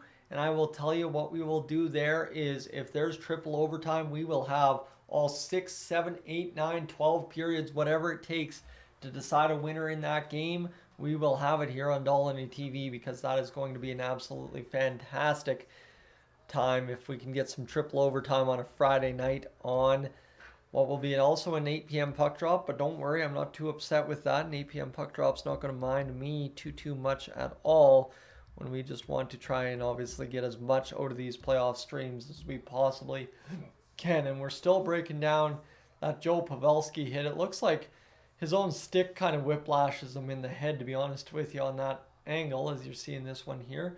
His own stick comes up and smacks him in the helmet, pops his helmet a bit. But, yeah, no, I want to just obviously see this series wrap up as quick as possible, as clean as possible, and as well have as long of one game as possible on Friday night.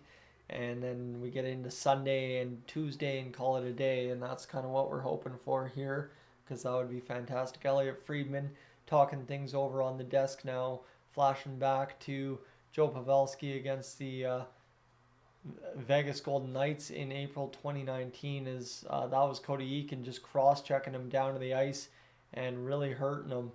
And that's a scary scene, as we've seen Pavelski have some scary injuries over the course of his career. Like I said, he didn't look too good getting up off the ice today, so hopefully all is good for Mr. Joe Pavelski and the Dallas Stars.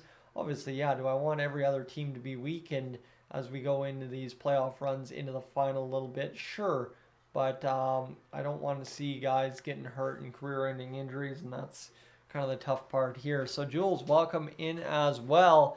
Thanks for being along for the ride as well. A good reminder to everybody, if you haven't hit that like button as of yet on the stream, what you waiting for? We've got ourselves only one period to play left in this one, hopefully.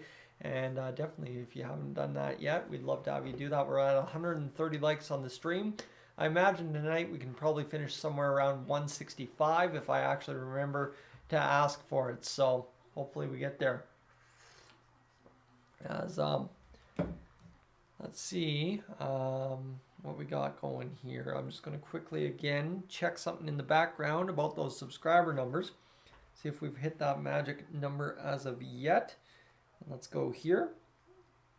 And just like that, my friends, we are one subscriber away from 11,550. So whoever's out there unsubscribed to Dolynny TV yet, definitely consider doing it, because you would be a subscriber 11,550. No special prize for that, but I just appreciate hitting the goal tonight, and away we go, because we can have ourselves a good rest of the playoffs if that ends up being the case. As I'm wondering what that vibrating is. It's my fireplace vibrating through Starbucks guitar.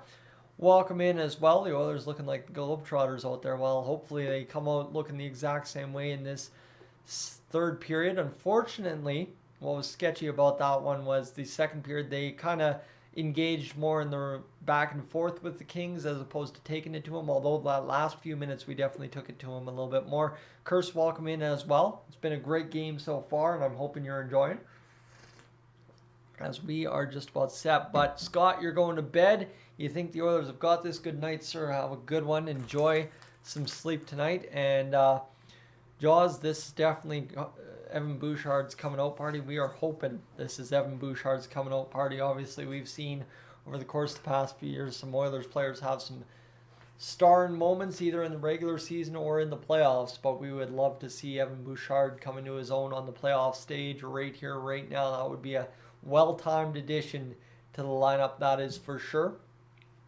But we are just about set here, friends. We should be getting closer to the return of action here in a moment's time. So I will flip back over to the live scoreboard, keeping up to action game stuff here.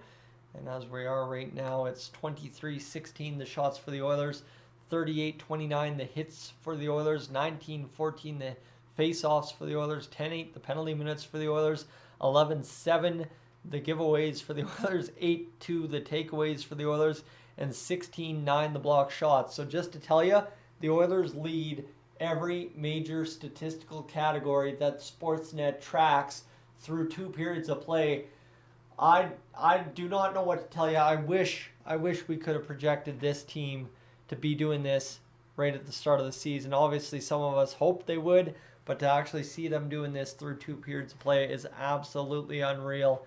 And I cannot actually believe this is the Oilers team we've got here in the playoffs as of right now. As we're going to flip back live, and that's the old shot of some Oilers fans from back in the 17 playoff run. That photo, you've seen that on Dolynny TV a couple of times. And here's the intermission coverage between on Sportsnet or on ESPN. And the 19 blank Stanley Cup champions. And here's Kevin Bieksa here with a little bit of Canadian Screen Award. Kevin Bieksa with a little blank to fill in. Nice, I like to see it. And Corb, time to close out in the third period. Played a tight defensive period and stay out of the box. Yeah, we're hoping Evander Kane can stop taking penalties here. That would be fantastic for sure if he could. And hopefully Mr. Evander Kane just scores a goal. That's what we'd like to see. I would love to see Evander Kane score a goal, start on that goal per game pace in the playoffs yet again for us. That wouldn't be bad at all. And let's hopefully see it. That's really all I'm going to hope for. Give me a second here. I'm going to take a moment to mute the mic and go chew on a quick mini egg here quick, and I'll be right back. Check to make sure the cats have food, and I'll be right quick. Promise you.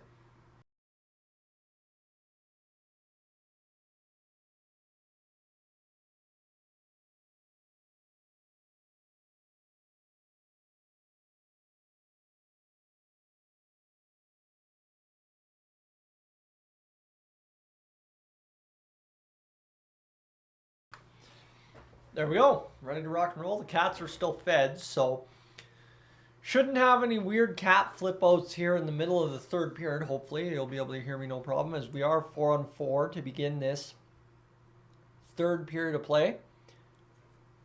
And we should be almost there. And hopefully the Oilers get rocking and rolling right out of the gate here, friends. One more update on the watch time. Why not? Let's do it.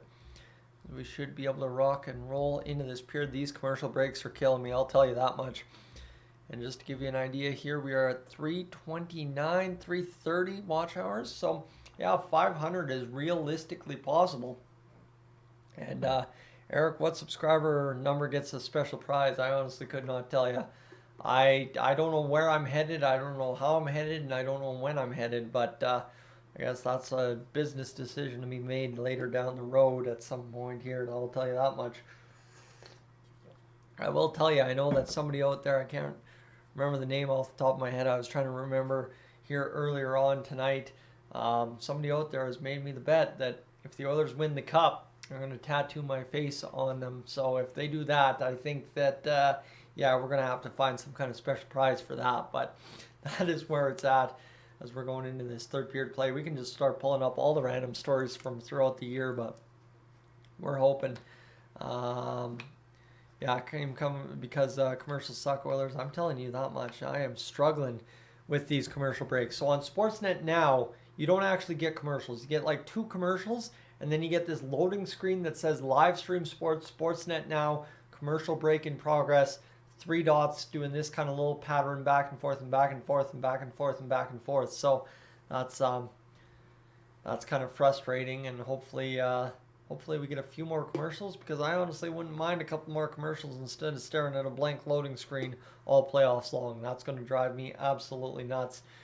And hopefully there we go. We are to the GMC top performer, as we should be good to go. This is going to be, who's the top performer tonight? It is going to be Leon Draisaitl. I think that's who it's going to be. Leon Draisaitl with the goal to open the scoring. This one a big time goal, a past Korpisalo. Great play by Matthias Janmark, need I remind you. And Leon Draisaitl, fewest games to 60 career playoff points in NHL history. Leon Draisaitl with 38. Mario Lemieux 34, and Wayne Gretzky with 26. We all forget how great Peter Stastny was, by the way. I wasn't really alive for his time in the NHL, but Peter Stastny was one heck of a hockey player from everything I have ever seen. And Rob Byan set up a real TV. Well, I guess I could, but Sportsnet now a much cheaper option and a much cheaper on-the-go option, that's for sure. I like the flexibility of being able to fire up the laptop anywhere with a Wi-Fi connection. Either way, we're back to action here in this third period of play. 12 seconds in, the Kings trying not to turn it over to the Oilers.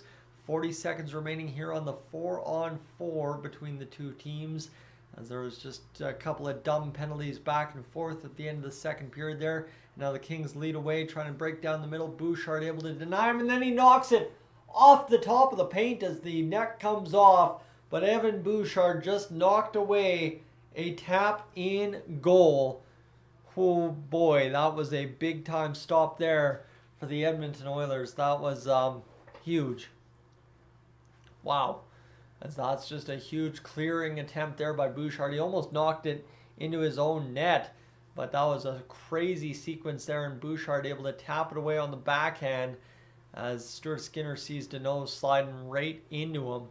As this one, a nice play by Arvidsson to speed through the middle, and that's the thing. The Kings are missing a couple of big players, but when it comes down to it right now, is you got to remember they did not have Victor Arvidsson last time either, so hopefully things rock and roll our way for the Oilers tonight, as this one's going to be up across the blue line. Here's the Oilers to the attack. Connor passes it off on the 4-on-4. He should have done his thing.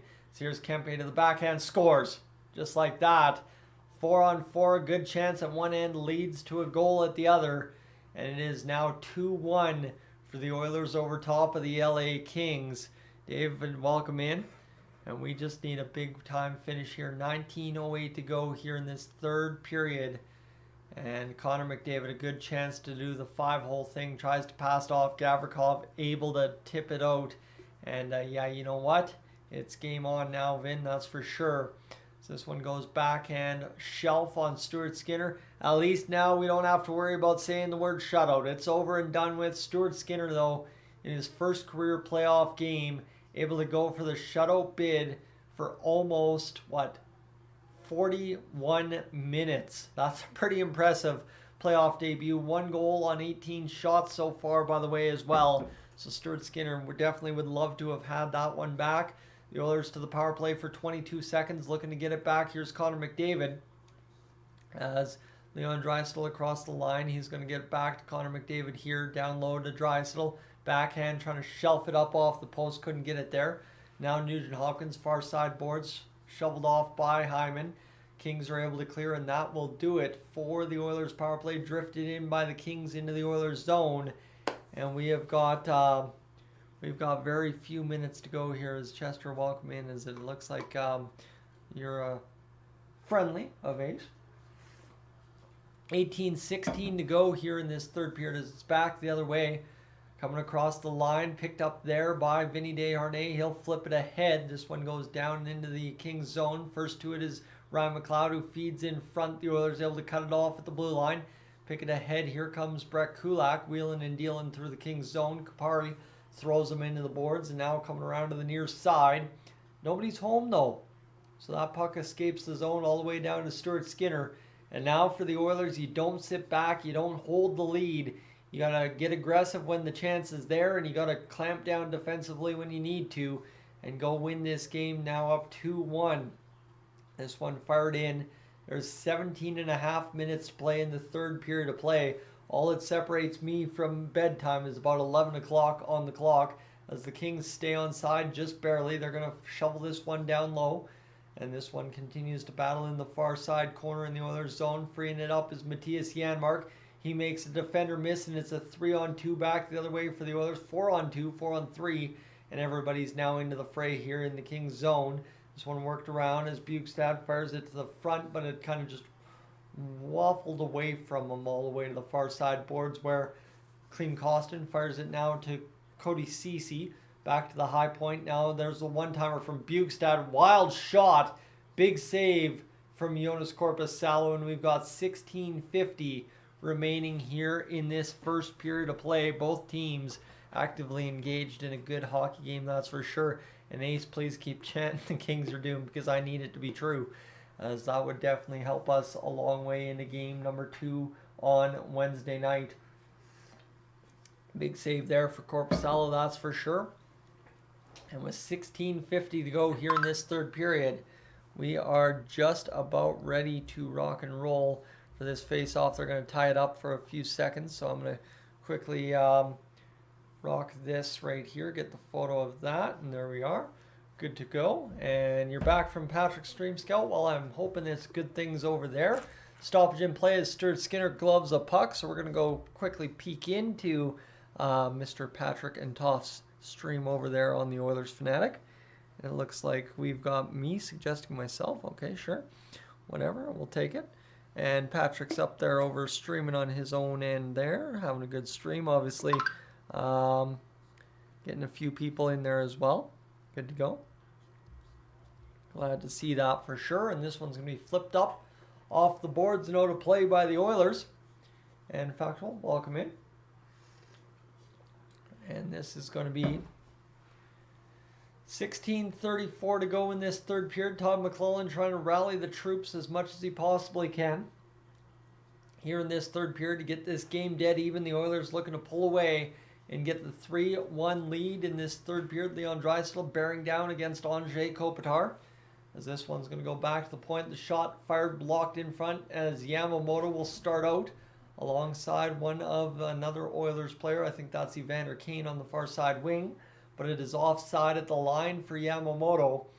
And we will have a stoppage in play with 16:26 to go. Now the tension builds. As this one will be an interesting finish off for sure. 24-19 the shots on goal for the Edmonton Oilers. 2-2 Minnesota and Dallas going into the third period late. So we'll see what happens there. As this one's going D to D for the Kings. Played out into the middle and now picked up the other way, fired back in. And I'm loving this music chat we have every live stream here over the past few games. It's been fantastic. Oilers pushed one to the front. Kings able to deny it there. And this one will come back the other way as this will be pushed out and worked back now by Connor McDavid. Ahead to Zach Hyman, who's been buzzing but also quiet tonight so far. As Hyman will push this around the boards. Now back down low.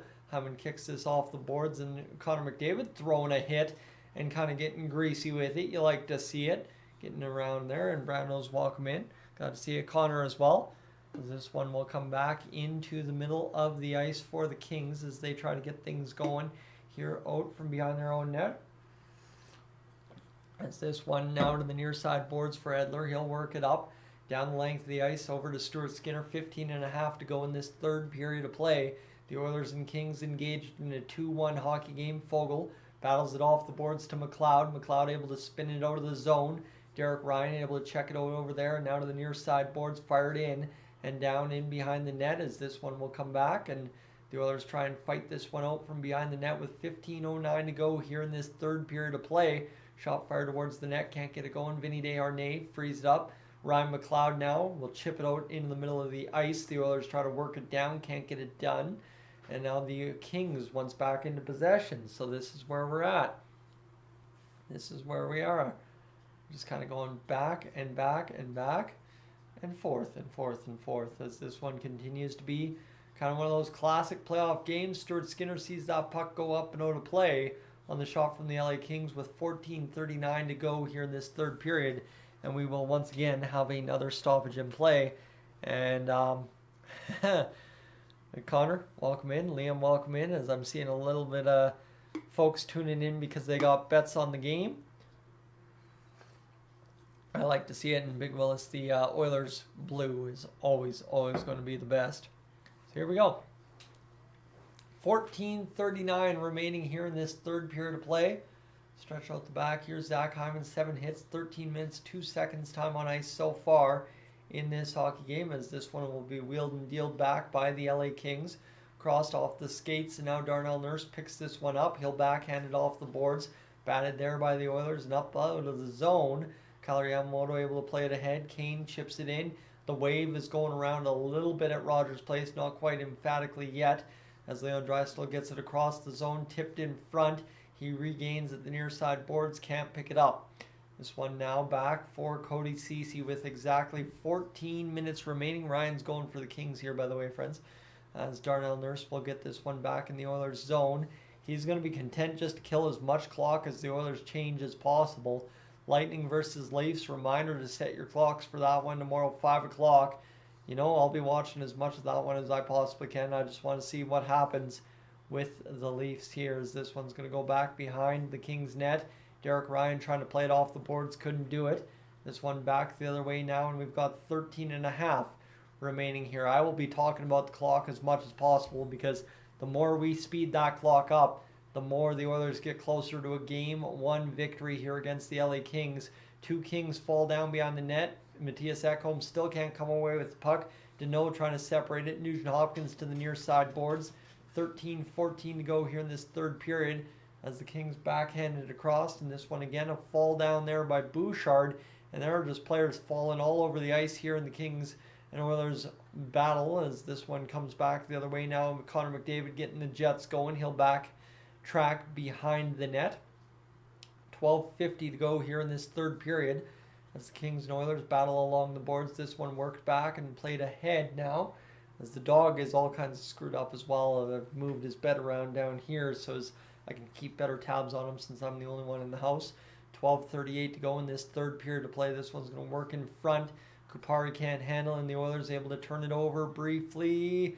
Yes, maybe they do. Trying to play it off. The shot comes down. Korpisalo tries to glove it down, couldn't do it. Now to Derek Ryan and Ryan McLeod, and this one's flipped length of the ice all the way down into the Oilers zone, and that will indeed be an icing call, so we'll have a stoppage on play, and that's where we'll stop right now. As Marcos, will the Edmonton Oilers win the Stanley Cup? I believe firmly yes. That's not me being a homer. That's me knowing this team. I really do. I really do think the Oilers can get it going. And JFK, you're tuning in, hoping for a bet on your parlay. $45 free bet for 1,133. Ooh, that would be an all right little hit. As hopefully that hits for you. As this one will come back the other way, as the Kings a 2-on-1 now. The Oilers get back into play. Kulak able to ride his man off. We've got less than 12 minutes to go here. The Oilers are going to work this one out of the zone, and this will be fired back inside the Kings' end, as the Oilers continue to chase it around, as everybody's getting a let's go Oilers going here, as this one comes back across, backhand in front. Kings tap it. Oh my goodness, the Oilers again escape disaster, and here comes Matthias Janmark breaking away down the length of the ice. Ooh, Jonas Korpisalo just able to play that one free, and here comes the opportunity now for Cody Ceci. Loads the shot, fires, glove save. Jonas Korpisalo, 25-20, the shots on goal, and that's huge. That's crazy right there. So that's a good chance for the Oilers. Janmark just underskated it a bit. He was that close to getting it going, and maybe poked off his stick enough. But friends, I just want to say we're just about to hit 200 viewers live here at once. If you haven't left a like yet on the stream, we're at the commercial break. What I also want to say is, if you're new to Dolynny TV, I want you to hit that subscribe button. I want you in here for the rest of this first round. I want you in here for the rest of the playoffs. I want you in here watching every little second of the playoffs with me as we possibly can. Let's see what else we can figure out here, as that's one thing we need to check off. And the other thing we need to check off is obviously this number 2, which tells me we've got 376 hours watched on the stream. That is a crazy little number, that's for sure. And D's got your cash on him. Well, you're a fan now. That works for me. So here we go, friends. We just busted 202 viewers. Thank you so much for that. Davidson, welcome in from Manitoba. Well, I appreciate you being in from Manitoba, especially if you're tuning in as a Jets fan, trying to scout out what the Oilers are doing here in this stream, and that's kind of going to be the big thing. I think here the rest of this live stream, we're about to go global, my friends. So buckle up. We're about to have everybody all in. And Kira, did we all bet on the Oilers tonight? No, I do not actually. So I talk about the bets in the chat, but I do not bet at all. Never have I ever, since college, bet on the Edmonton Oilers. So that's just what you need to know. Sharky, how's McDavid playing quiet so far? Drew 2 penalties. We're hoping for more from him tonight. And let's get to it. Donald, welcome in as well. So let's get rocking and rolling here. Just a couple of chats between Hunter Ryan Singh and Louis DeBrusque. Let's get back to it. The Oilers about ready for the face-off to the left of Korpisalo. Leon Draisaitl ready to take the face-off here. And I'm seeing the chat's getting excited about something. I'm a little bit delayed, by the way, friends, but I'll have the call for you here in a second. As Draisaitl wins the face-off, he'll drive around behind the net, wrap it around, backhand, scrambling around in front. Draisaitl finds the free puck, scores! Leon Draisaitl puts it home on the scramble in front.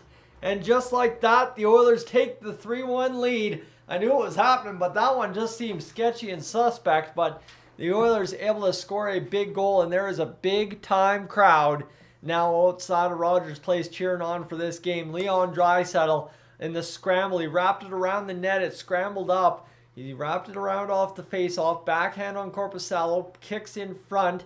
Kings player tries to find it, and then Leon Draisaitl, I don't know how he finds the time, space, or wherewithal to put that one home, but he puts it home to give us a 3-1 lead. And look at how far he skated out and then how fast he came in to put that one home. But Leon Draisaitl puts it away for a big-time goal for us. That's a huge one right there. And that's a big-time, excellent goal there for the Edmonton Oilers. That's big time for us. As now with 10:58 to go, the Oilers restore the 2-goal lead. S2G asking already about the Leon Draisaitl hat trick incoming. Well, there's still a chance for an empty netter. This one comes the length of the ice down to Evan Bouchard.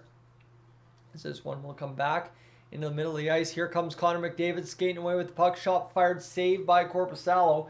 He knocked the stick out of the Kings player hand. That's Mikey Anderson. Here's McDavid in front again. McDavid trying to drag to the forehand. Lost the handle and just couldn't do it. 10:31 to go here in this third period of play. And, oh boy, we've got overtime in the Dallas Stars and Minnesota Wild as well. Don't mind me at all. And, wow, that's fantastic. And Scout, I don't even know where the Cats have wandered off to at this point, but Rogers Place, I have things very, very quiet on my TV so as it doesn't pick up on the mic. Rogers Place sounds absolutely insane right now.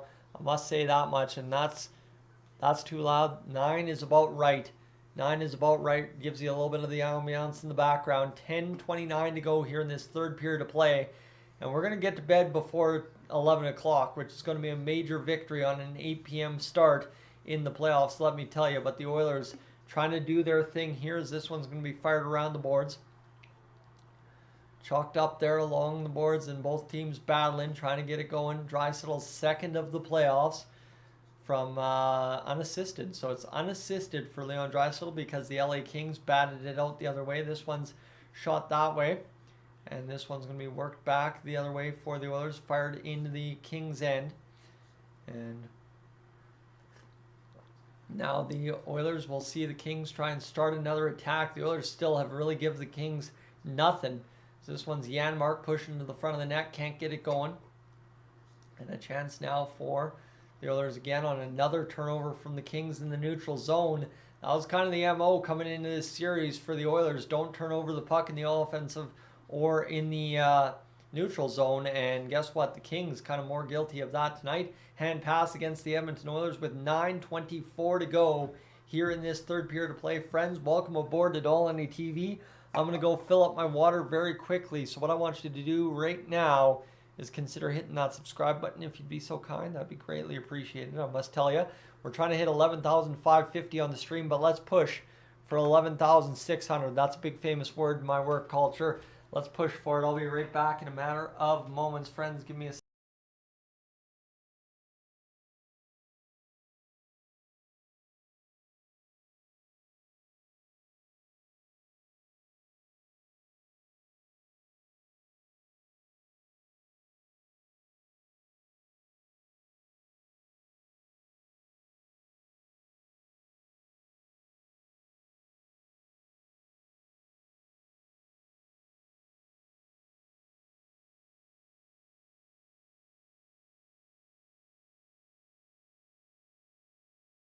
All right, let's finish this off, shall we? We are 9.5 minutes away from the end of the third period. The Oilers up 3-1.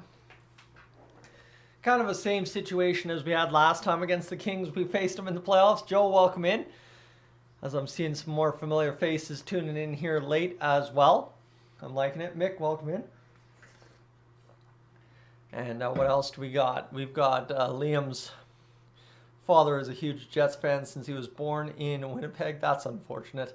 That's really unfortunate, but seems like the cap might have clawed me up behind my ear. That's not a good thing. Let's just quickly check some Twitter reaction here. Don't think there's anything. Stars and Wild in OT. Interesting to see there. And who scored the third goal, Lakers fan? It was Leon Draisaitl, baby. Scoring the big-time goal for us. A huge, huge, huge marker to get us the goal we need to get where we are right now, holding a big-time lead. And friends, we are at 400 hours watched on the stream. We'd like to see it. And that's a huge get, as that one looks like Klim Kostin bit a puck awkwardly. Not sure what exactly happened there, but Draisaitl's 5th career multi-goal game in the playoffs. And Lakers fan, yes, indeed, it was Leon Draisaitl scoring again his 2nd goal of the game so far. So here we go. Klim Kostin on the bench for the Oilers. 9:18 to go here in this third period of play. 29-20. The shots for the Edmonton Oilers. So far, a great game from the Edmonton Oilers, doing absolutely everything right they need to try and win this playoff series in game 1. And here we go. This will be Connor McDavid taking the face-off against Victor Arvidsson. McDavid wins it back, and now over to Evan Bouchard. Bouchard's going to fire it into the zone. This one bounces off the end boards, and now the Oilers just absolutely dummy the Kings from behind on that hit. And this one's going to go back to the point. The Kings able to transition it back out, and this one comes back into the Oilers' end. Nice play by Gavrikov to get it on Skinner, but Skinner's able to deny him there. And with inside 9 minutes to go, the Oilers are this close to finishing off what has been a great game so far. They just need to get another goal, make it 4-1, make it comfortable going down the stretch, as this will be a nice and call against the Oilers with 8:42 to go here in this third period of play. Friends, if you haven't had a chance yet to hit that like button as well on the stream, I would appreciate that. And let's close this one out, my friends. As Patrick says, that's a guaranteed way to win it. And let's see here what else we got, as we're up over 11,554 here on the stream. Connor McDavid tries to take the face off, can't do it. And now he'll take it against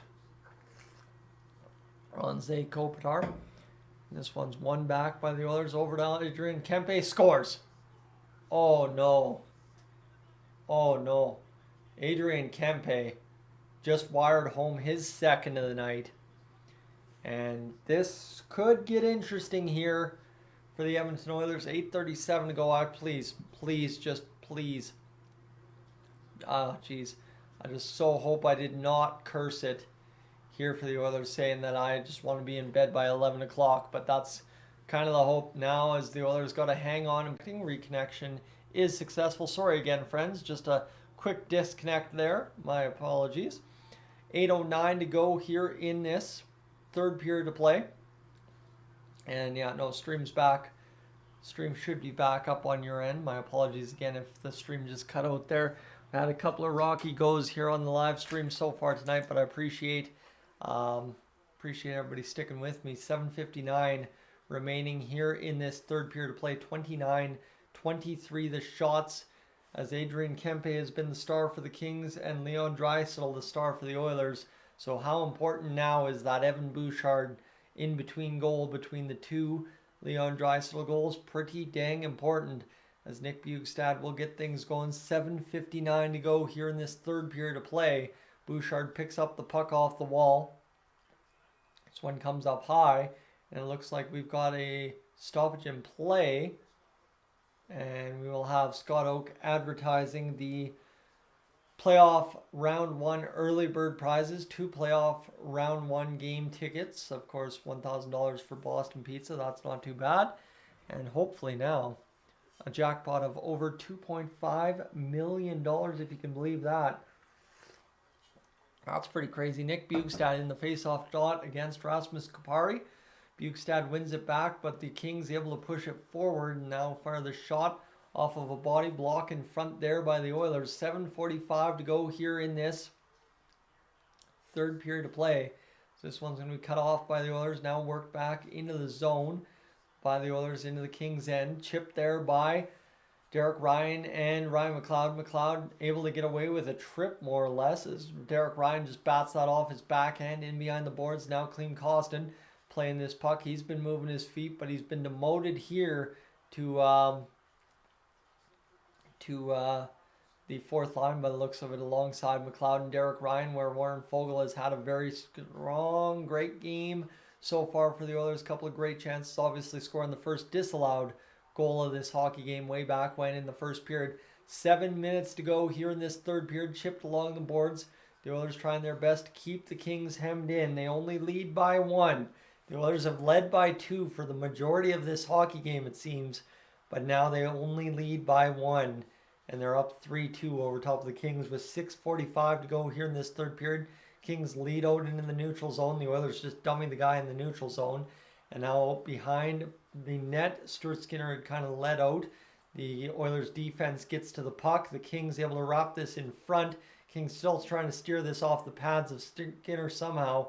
And this one's going to flip down in the neutral zone as Hyman dances around the defender. That actually works out for him a little conveniently, as McDavid plays that one around behind Ryan Nugent-Hopkins, and now fired back in by Matthias Ekholm.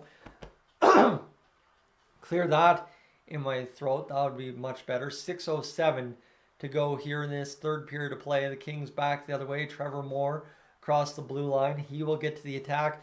We are inside the final 360 seconds in this hockey game. You know, when it's playoff hockey, I start counting down by the second. If you've ever watched me do the play-by-play for any kind of level of hockey I've done before.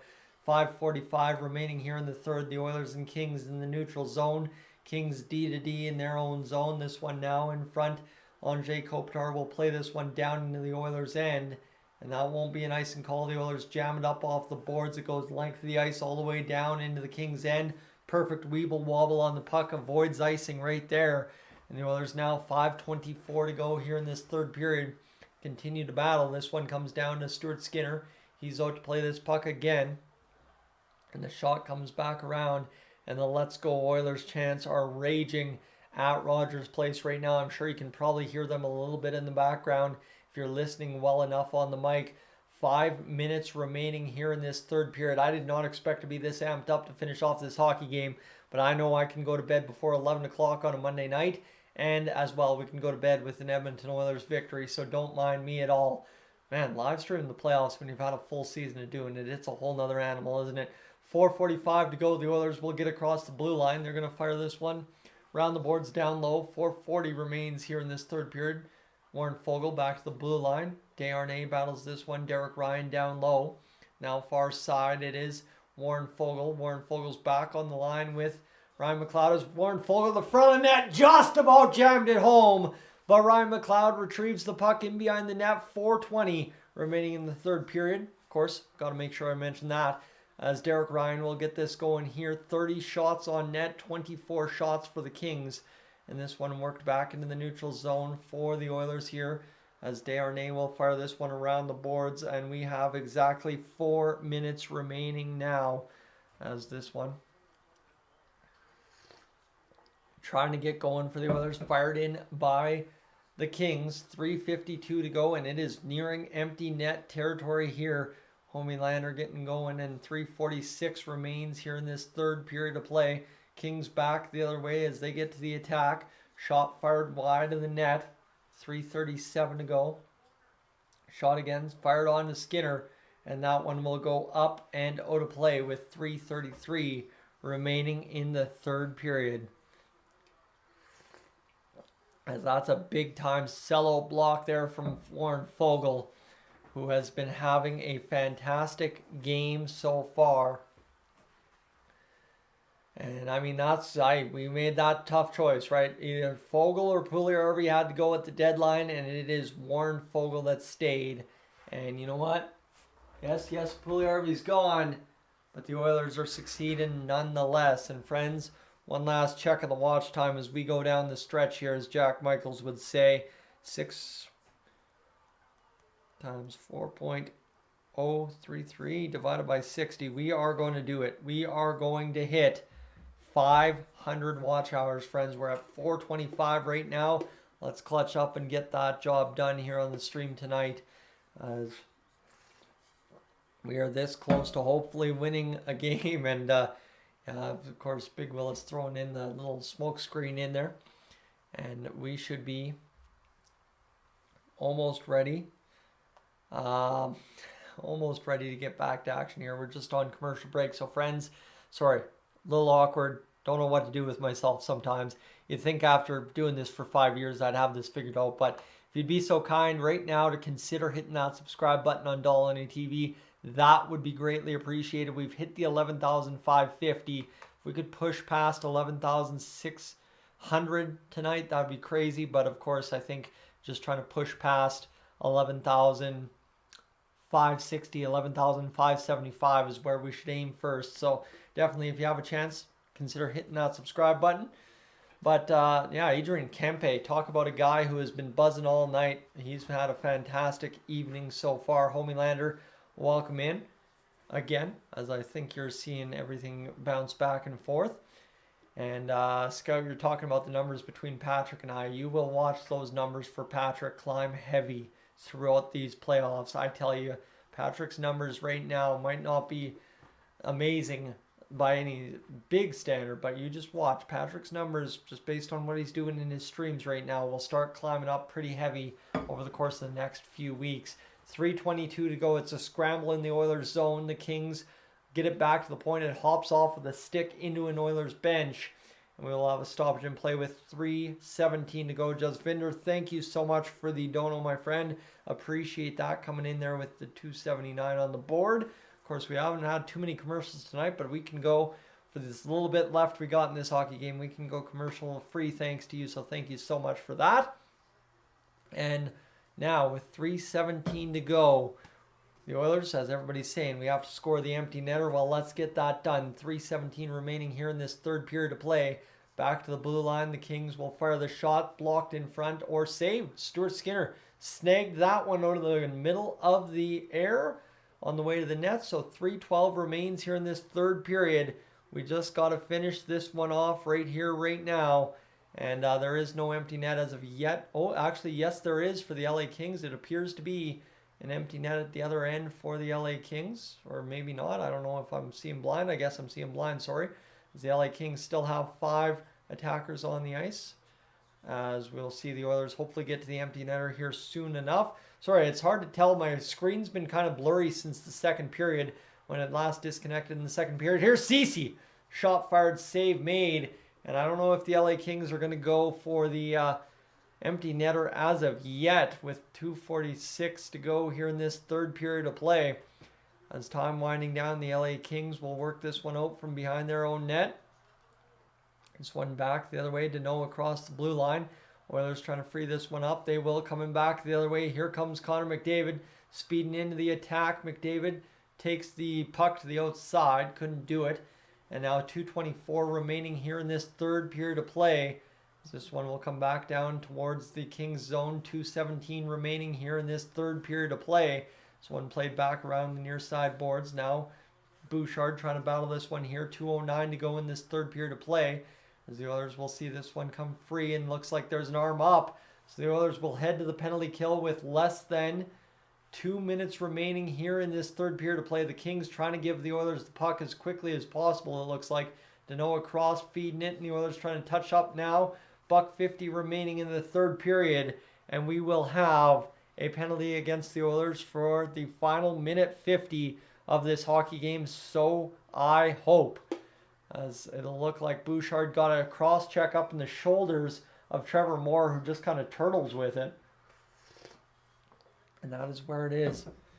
That is an empty net now for the Kings, is what Homelander is saying. But Evan Bouchard goes to the box. 30-26 the shots for the Oilers. High sticking for Evan Bouchard, even though he rode up in the shoulder pads. I don't know quite how that all works, but I don't know what to say right there, as this one will be a face-off for the LA Kings now in the Oilers zone. $1.50. The net is not quite empty on my television screen, just to tell you, as Kopitar will take the face-off and the Kings able to win it back, and that will probably assume the net becomes empty as Kopitar gets to the attack with $1.45 to go. Jam shot towards Skinner. It comes free, and now this one will be battled down the length of the ice. The Oilers able to clear the empty net now for the Oilers for the Kings, with $1.30 to go.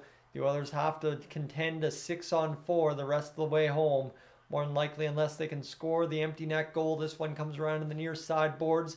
Kings back to the blue line. Here's Doughty. He's going to come to the near side boards. Oilers back to the blue line, seeing Doughty play this one to the far side. Yamamoto trying to get this going. Doughty's going to load the shot off to the side again. Far side, now near side, now back to the point. Now the one-timer. Big save from Stuart Skinner, who just swallows that puck up on the short side shot with 1:01 to go. 1 minute remaining here in this third period. The Kings will remain on the power play unless they score a goal, and that's a big-time save for Stuart Skinner with exactly 1 minute to go here in this period of hockey, finishing off this third.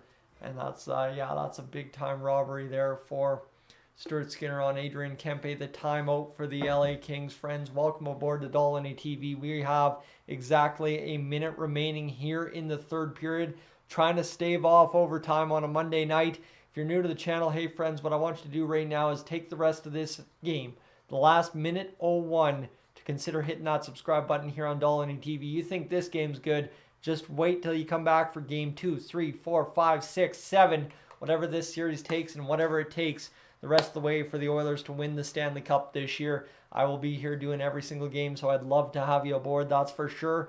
And Jesse, welcome in as well, as I think that's the first time I'm seeing you in the chat tonight. But friends, we are closing in on getting this game wrapped up here in a matter of moments. 1 minute to go. There's been some big hits. There's been a lot of physical play here in this hockey game.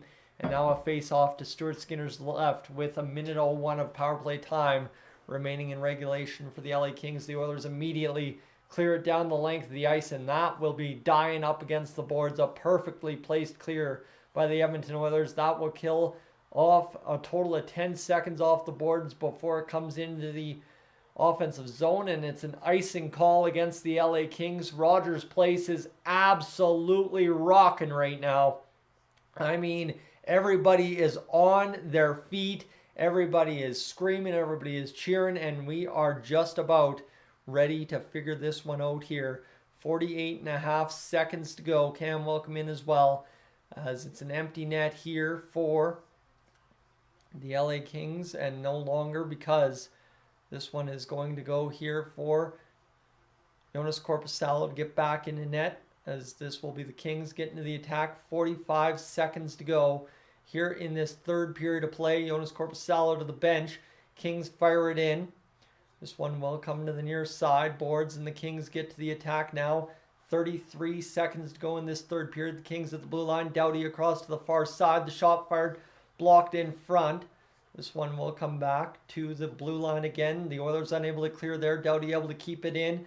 Arvidsson, the shot, will pass it off. The rebound. Scores! No way.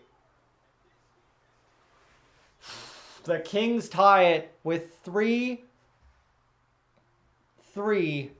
with 16.7 to go in the third period. There's some bad deja vu going on in my head right now, friends. I swear I've been at this exact moment before. Wow. Not a chance. The Kings fire it through, and just on the back of Stuart Skinner, as this one goes to the front and Kopitar pokes it in. Wow. So we will, I had to curse it, we will head to overtime tonight. Unless the Oilers somehow choke it here in the final 15 seconds. I thought we had it. I thought we were going to be able to do it. And this ain't Ferry Dolynny TV, that's for sure. 4 seconds to go in the third period. And friends, Fern, I'm telling you, I'm committed to this thing. We are going into overtime, friends. I will be right back here in a matter of moments. I'm going to take a quick bathroom break, get us into the intermission, and we are headed to overtime for the first game of the Stanley Cup Playoffs.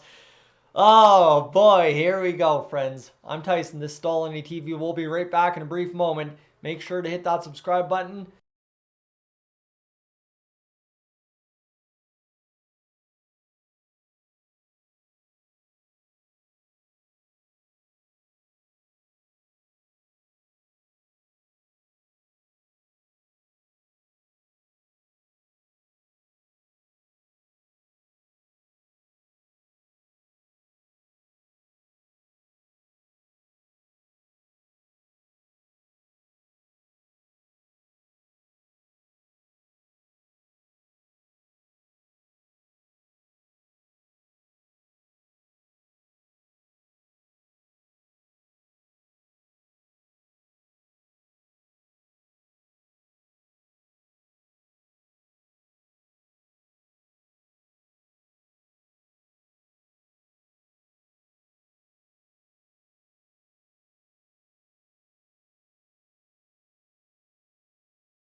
Unmute myself. There we go. We're back and ready to rip for this overtime.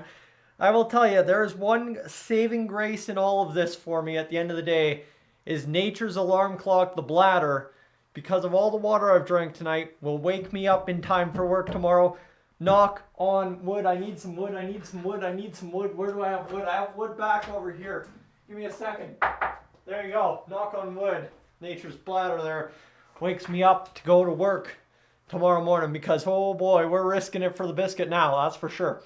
Either way, friends, it is a 3-3 hockey game between the Edmonton Oilers and the LA Kings currently as we get set for overtime between the Kings and Oilers here tonight. I'm going to take a quick second. I've texted Patrick to make sure he knows what my feelings are right now as, oh no, overtime.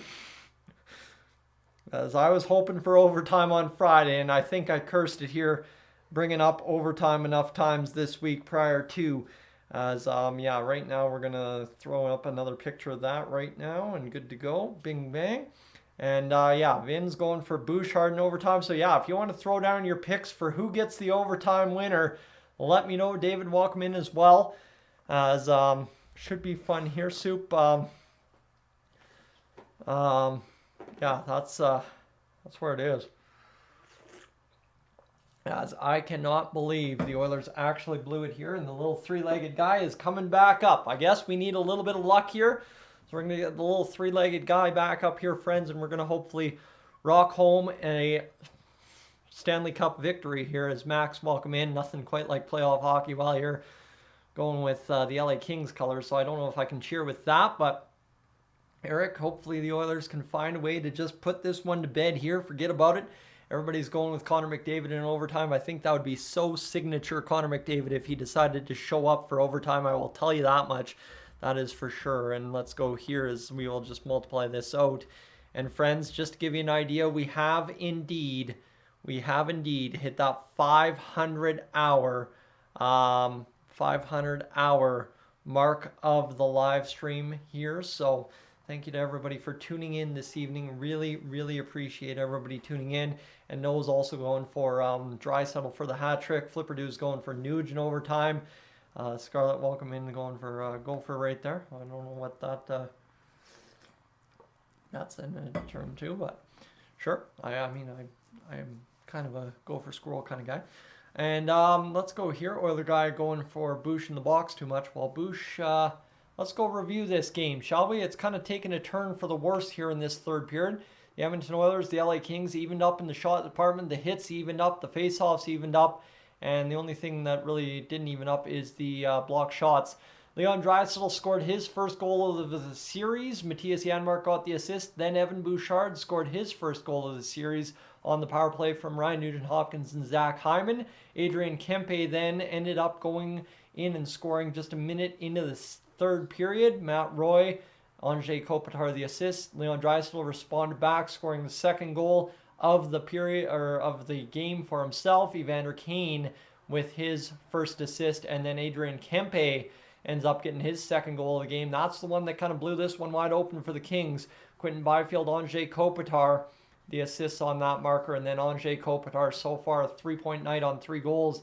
So I think he's going to be a key cog in their machine. Victor Arvidsson, Philip Deneau answer on the power play there as well. So that's how that one all plays out. And you think about this one right here, is it's Klim Kostin with a penalty, Blake Lizotte with a penalty, Drew Doughty with a penalty, Mikey Anderson with a penalty, Evan Bouchard with a penalty, but that's how that one wrapped up in the first period. Then Evander Kane, Zach Hyman, Evander Kane again, Alex Iafallo, and Evan Bouchard. So the Oilers have had some struggles with the penalties tonight. 12 minutes worth of penalties this evening against the LA Kings in a game that we can't really afford this for sure. And Esteban, do I like the Bakersfield Condors? Well, let me move over here and let me blank out the scoreboard a second here just to say, friends, if you ever wonder what's going on, I do rock a Bakersfield Condors jersey right here on the set, night in, night out. So if that's ever a reason for you to subscribe here on Dolynny TV, well, I can tell you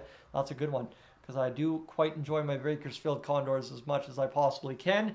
Did get a chance to catch them in the regular season against the Calgary Wranglers, and I'm hoping to catch them here in the playoffs as well. So that's where we're at right now. Hopefully we can just settle off this overtime game first off, and it looks like all the Oilers fans are getting crowded around in Ice District Plaza there, getting amped up for overtime between the Kings and the Oilers.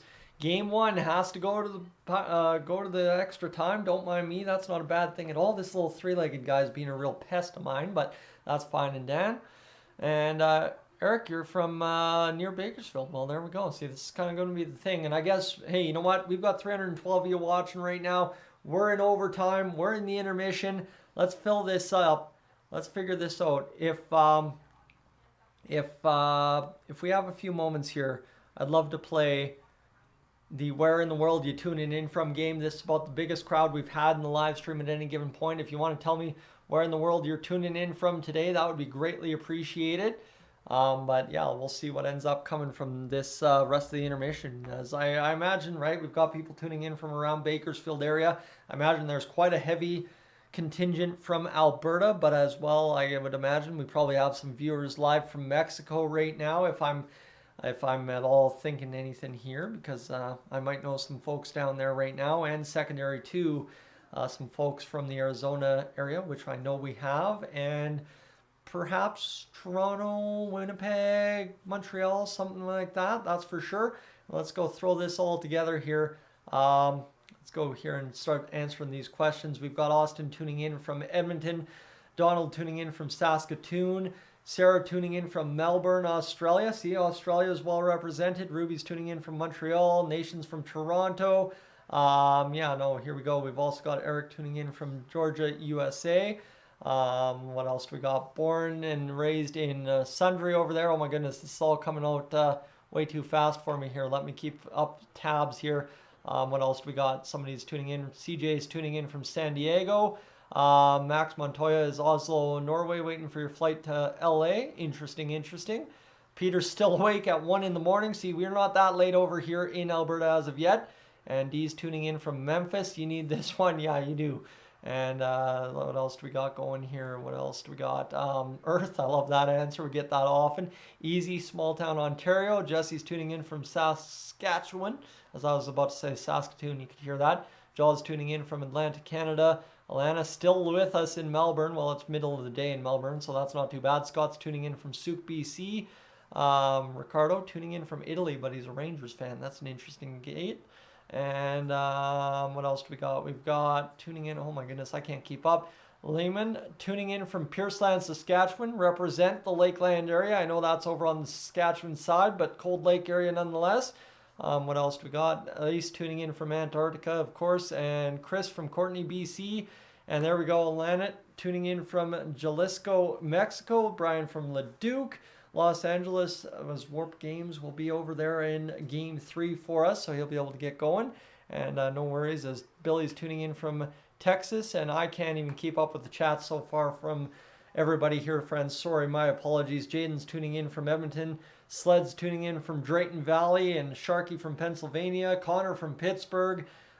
Sheng tuning in from China. It's 105 over there. Tuning in from Cleveland. We've got the whole global dang audience tonight. Joshua tuning in from North Carolina. We're going to rock this one home in overtime, that's for sure. Morley tuning in from Olds, and James tuning in with family from Olds, but go LA. And Edgar from the Himalayas. Love it, love it, love it, friends. This is what I love to see, is just a whole bunch of hockey fans gathering here on Dolynny TV tonight. We're going late night. 11:06, why not? Let's get ripping, as there is going to be no sleep tonight. As Patrick said in the chat there, Lakers fan tuning in from Airdrie. We like to see that as well. Airdrie represent. Might have something invested there myself. Chris tuning in from Moose Jaw, Saskatchewan. And if I missed anything, my apologies. I tried my best to scroll through the chat as fast as possible, but can only do what I can do. And right now we should be ready to rock and roll. As one more time, maybe we should recap this for everybody here. Jaws is going to be tuning in from Dreamland soon. It's 2 a.m. Yeah, I can imagine. It is going to be absolutely nuts to be staying up that late over there on the East Coast, Atlantic Coast, whatever you want to say. So it's Draisaitl, Bouchard scoring the first 2 goals of the game for the Oilers. Kempe answered back, made it 2-1. Draisaitl answers back, makes it 3-1.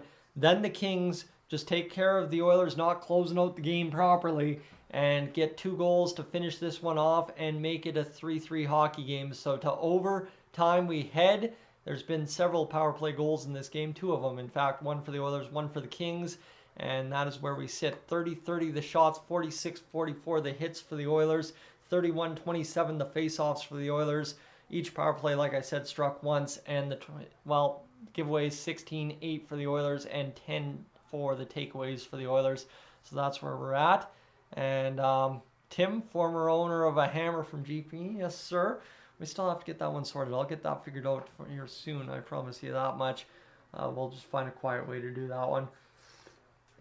And all right, predict the winning goal. I think everybody early on there a few moments ago went with Connor McDavid. I think that's really the only way this ends, right? Either a hat trick for Leon Draisaitl or a hat trick for Adrian Kempe or Connor McDavid scoring the winning goal. I think that's just the way to put it, the best way I possibly could. That's how it finishes up right now for the Edmonton Oilers and LA Kings tonight.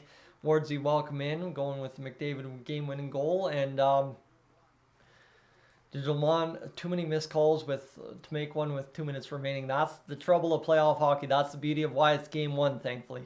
1 game in. We can afford that. Game 7, hopefully not.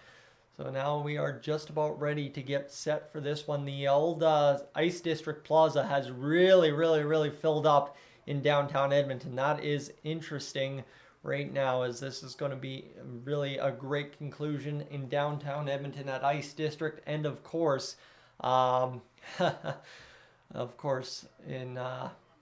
Edmonton and across the world here, as this Oilers game comes down to the wire. Classically important. It sucks one of these teams have to lose. They both deserve to make it to the second round. Well, that would be fun, right? The Oilers and Kings with a little bit more on the line would have been a fun finish, that is for sure. But we'll take what we can get here for sure, just going toe-to-toe in the first round again. It is what it is with this new playoff format that we've been under for a couple of years now. But just to give you guys another update there, we're at 546 hours watched on the stream. That just blows my mind entirely. We're going for what could be a personal best ever amount of viewage here on the stream. And this one, we're going to roll the tape and get going. As James, you're a big fan of playoff hockey. Well, I am too. This is the first overtime game I think I've ever gotten to stream on Dolynny TV start to finish. So as we cross 401 viewers live at once, we are going to go into uncharted territory. You, me, and everybody involved in tonight's live stream for the first time ever here on Dolynny TV. It's good to see Patrick's numbers pop up too. And classically, that's fine if you're a Kings fan too. I don't mind that. I can appreciate that. And everybody waiting for this one to get going here. And Taylor's going. I think we've seen this a couple times in the chat now. Draisaitl getting the hat trick 5 minutes in. Well, that would be nice. Send us home, Leon. That would be fantastic if you could. Friends, if you're enjoying the live stream right now, let's pump up the excitement for overtime. Leave a like on the stream. And, of course, if you're new to the channel, hit that subscribe button if you end up leaving any time before or when the game ends. Face off at center ice does not officially get down. And this one will now be a chance with 20 minutes to go in overtime for Connor McDavid to push the face-off back. The Kings with all the momentum in the world to begin this overtime, and it's an offside against them just 4 seconds in. And the little three-legged guy is having way too much fun cuddling, so we can't deny him there, as we will have the face-off just outside of the Oilers' zone. Andrei Kopitar pushed us to overtime, so here we go. This one will be won back by the Kings. Rifled into the zone and now down low to Matthias Ekholm, who's going to chop this one along the boards. Arvidsson able to come up with the puck. Ekholm sees it go backhand around the boards, and now Bouchard able to come out and bat it across the boards over to his D partner. Or sorry, that's Connor McDavid picking up that puck. My pardon. 19:36 to go. The eyes may be getting a little bit tired as here's Ryan Nugent-Hopkins on the puck. He's going to go back to the blue line. Now a chance, shot blocked in front. The Oilers get the puck off of the bounce of Arvidsson, who looks like he's got a stung foot out there. So maybe something the Oilers can capitalize here on this shift as McDavid pushes through. The shot not coming from Bouchard. Now an opportunity for Nugent-Hopkins. He'll fire the shot blocked in front again. 19:11 to go in overtime as this one comes down the length of the ice all the way to Stuart Skinner, who will see it kicked off the skates of an Oilers player and out of the zone as this one comes back down the length of the ice. Eric, thank you for hitting that subscribe button. And now 18:56 to go here in this overtime period. We're already a minute in, just like that. A minute 10 now as the Oilers pick up the puck in their own zone, flip it ahead. Here comes Leon Draisaitl and Evander Kane. Draisaitl, shot fired, save, Korpisalo. I thought it was going to be over just like that. We can't get that lucky here to start overtime, can we? As Kempe fires the shot, and Mr. Stuart Skinner will swallow it up and hold on. Now there's a little bit of pushing and shoving between Byfield and Nurse, but that's where we find ourselves right now. A face-off to Stuart Skinner's left to start this overtime. Just a few minutes in, friends. Welcome aboard. If you're just joining us, it's been a fantastic hockey game so far. My pleasure to have you along all night so far if you've been here all night, but we are closing in on finding out who will win this game now solidly in overtime. So we got to finish this one off. And this one now, a chance here as Ryan McLeod will take the face off. This one will work back into the middle of the ice. The Oilers battling it ahead as Fogel gets down the length of the ice down to Mikey Anderson. Fogel frees it up. Now a chance here, backhanded over to Derek Ryan. Fogel will reverse hit. He'll land into the boards. Derek Ryan on the spot, battling there as both teams continue to battle along the boards. Now Ryan McLeod reversing off. McLeod over. He will come in front. Now skate to the middle. He'll fire the shot. Fires. Scores! Ryan McLeod in overtime, baby. No way. There we go. Just like that, we are done. And Ryan McLeod sends us home. And hold on. We've got to stop. We've got to stop on the play. Hold on. The referees are going to stop it here. You are kidding me. Is this going to be a high stick against Ryan McLeod? I just sent the cat flying, and I hope for a good reason. Please tell me that's a good goal there for the Oilers. As Warren Fogle, he got that tip down. Yeah, he got that tick down, right? That's got to be down. That's got to be down. Oh, no. Is it Derek Ryan in front? Is it Derek Ryan with the tip in front, high stick? Because I don't think that's... Oh, no. I don't think... Is that... Hold on. I do not have a good angle of this. They're playing this way too fast. And you are kidding me if that's no goal on the high stick. Oh, man. Under review right now with 18:06 to go. And this one will be a review here. Another review against the Oilers. We had one to start and we had one to finish. No goal. 18:06 remaining here in overtime, and the Oilers will play on. You mean I got to get up and do this again? You mean I got to get up and do this dang thing one more time?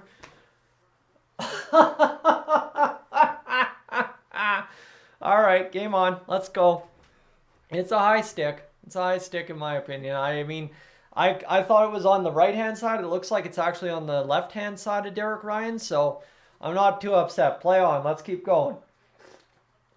I'm a sucker for punishment. Let's keep doing this. As they're going to send over Connor McDavid, who's hot and fresh and ready to rock and roll here in this one.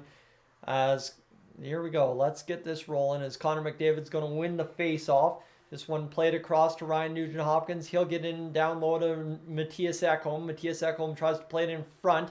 Bounces around a couple of times, and Evan Bouchard hustles hard for this puck.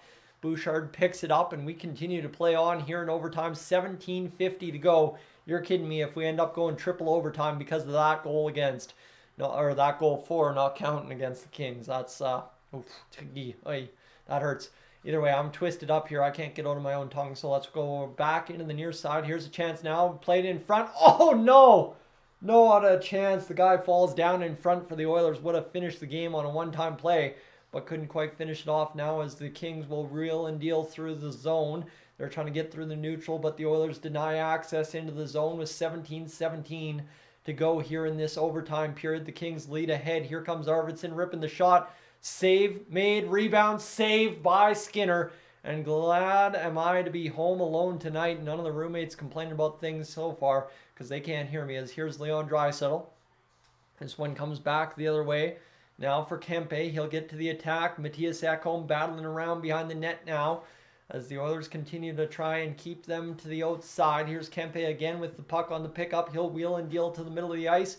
Nice steal there by Yamamoto, who will speed away and try to get down the ice, leaving it there for Leon Draisaitl. In for the hat trick. It poked off his stick on the toe drag. And Adrian Kempe will fire it back to the high boards where Draisaitl cuts it off. Draisaitl across, can't get it going. This one's going to go back the other way. And this one comes out of the zone and now back behind for Korpisalo. And this one will come now for a chance with 16:21 to go here in this overtime period. We will have a stoppage in play against the LA Kings. And looks like Drew Doughty is going to be whistled down for some reason. Clayton, thank you so much, my friend, for hitting that. Thank you for the $1.10. As Ryan Nugent-Hopkins could have finished this game from his butt had he got the stick to it. As we are crushing along here, and that's a tough break there as Drew Doughty's whistled down. I'm not sure for what. Pugstad comes over and cross-checks him in the wrist. Says, what the heck you doing? And we're going to have a face-off in the Oilers zone for some reason. 5-on-5. And let's go get this going. 16:18 to go here in this overtime period. The puck comes free, but we will have a stoppage and redo it one more time. 16:18 to go in overtime. And we got to get this going here. Is 33-30. The shots on goal now for the LA Kings. Friends, we are absolutely crushing along a crazy little live stream here. The Oilers battling for this puck. Comes free. That's a free trip for the Oilers, thankfully. And this one will come out to the far side boards. Now in behind. The Kings will pick it up. This one played back in front and picked up by now. Ryan McLeod will bang it off the referee's skates. And the Oilers will bat it down the length of the ice. This line almost scored the winner 5 minutes ago, it feels like. But now the Oilers have a chance to get it going on this shift as Derek Ryan crumples a man. And now back the other way it comes into the Oilers zone. That will be an icing call with 15:48 to go here in this overtime period. And I do see some of the comments saying that I'm a little delayed. I do know I'm a little delayed, about 45 to a minute, depending on what live stream you're on. And the Oilers and Kings boiling over here a little bit on this shift in the zone. But we've got a stoppage in play yet again with 15:48 to go. Friends, this is absolutely bananas to me that we're in overtime on a Monday night at 11:19 p.m. and I'm still awake, but it's where we're at right now, and we'll just make do with it. As let's go here, 4.166 divided by, we are at 624 hours on the live stream. That is absolutely crazy. As we continue along here on the stream, friends. Sorry, touching the cat and then touching my nose. I know I'm very bad for that, and of course I did it. The Oilers rolling around the zone will be cleared out on their end. Evan Bouchard plays it back onto the tape of Matthias Janmark, I believe, who was unable to keep that puck in, and now the Oilers will get it. Nope, that's Ryan Nugent-Hopkins. Sorry, up to Zach Hyman. Hyman dancing in behind the net, trying to get it going. This one tied up there. Oilers try to get it back to the blue line. Evan Bouchard will slap it across to Matthias Ekholm, who risks a shot, tipped in front, and that one will go out of play with 15-13 to go in overtime. And let's just say I really hope that this game finishes up before midnight. That's all I can hope for at this point, because like I said, nature's alarm clock will wake me up no problem about 6 o'clock tomorrow morning, but we need to get out of bed here on time and go to work like a responsible adult. Here's Leon Draisaitl getting to this one, as Leon Draisaitl will take the face-off alongside Evander Kane. Now played back by Darnell Nurse down low into the zone. This one around the boards, freed up, and now a chance to the middle of the ice for the LA Kings. Turned over there, and the Oilers try to keep battling it free. They do, and it's going to come back as Draisaitl flips it down the length of the ice. Nope, not fully. And it would come back into the Oilers zone now, as that'll be played off by Stuart Skinner. Nice play by Draisaitl to evade the check. And the Oilers get it back the length of the ice, down low to Korpisalo, icing call. And there we go. We also have Dallas going to second overtime. So thankfully we're not in Dallas and Minnesota's situation. But, well, they're a little upset that this game's still going. Well, I'm a little upset it's still going myself. I would like to be in bed by 11 o'clock. That would have been definitely nice, as this one will be a face-off to the right of Stuart Skinner, as we are going to have Branko. It's already 1:30 a.m. for you. Yeah, I know it's tough. I know it's very, very tough. And this one will get a chance to go here for the Oilers. Played up the boards now and chipped ahead there and worked by Kyler Yamamoto. Yamamoto fires the shot. Save made by Korpisalo, and we will have another stoppage in play with 14:32 to go here in this overtime period. We're in overtime, Tyson. Hello, we're in overtime. David, welcome in. I got to remember we're in overtime, but Connor needs to take care of business according to Homelander. That wouldn't be a bad thing if he did. And friends, we are crushing along here. I just want to say thank you so much for being along for the ride tonight. Really appreciate it. The face-off down, the shot fired, save made by Quick. I knew I was going to do it at some point. That's Korpisalo in net for the Kings. Took overtime for me to mess up Quick and Korpisalo, but I did it. I managed to do it, and here's now the puck being passed around the zone by the LA Kings. They're going to play it ahead all the way down into the Oilers zone and ice the puck with 14:14 to go here in this overtime.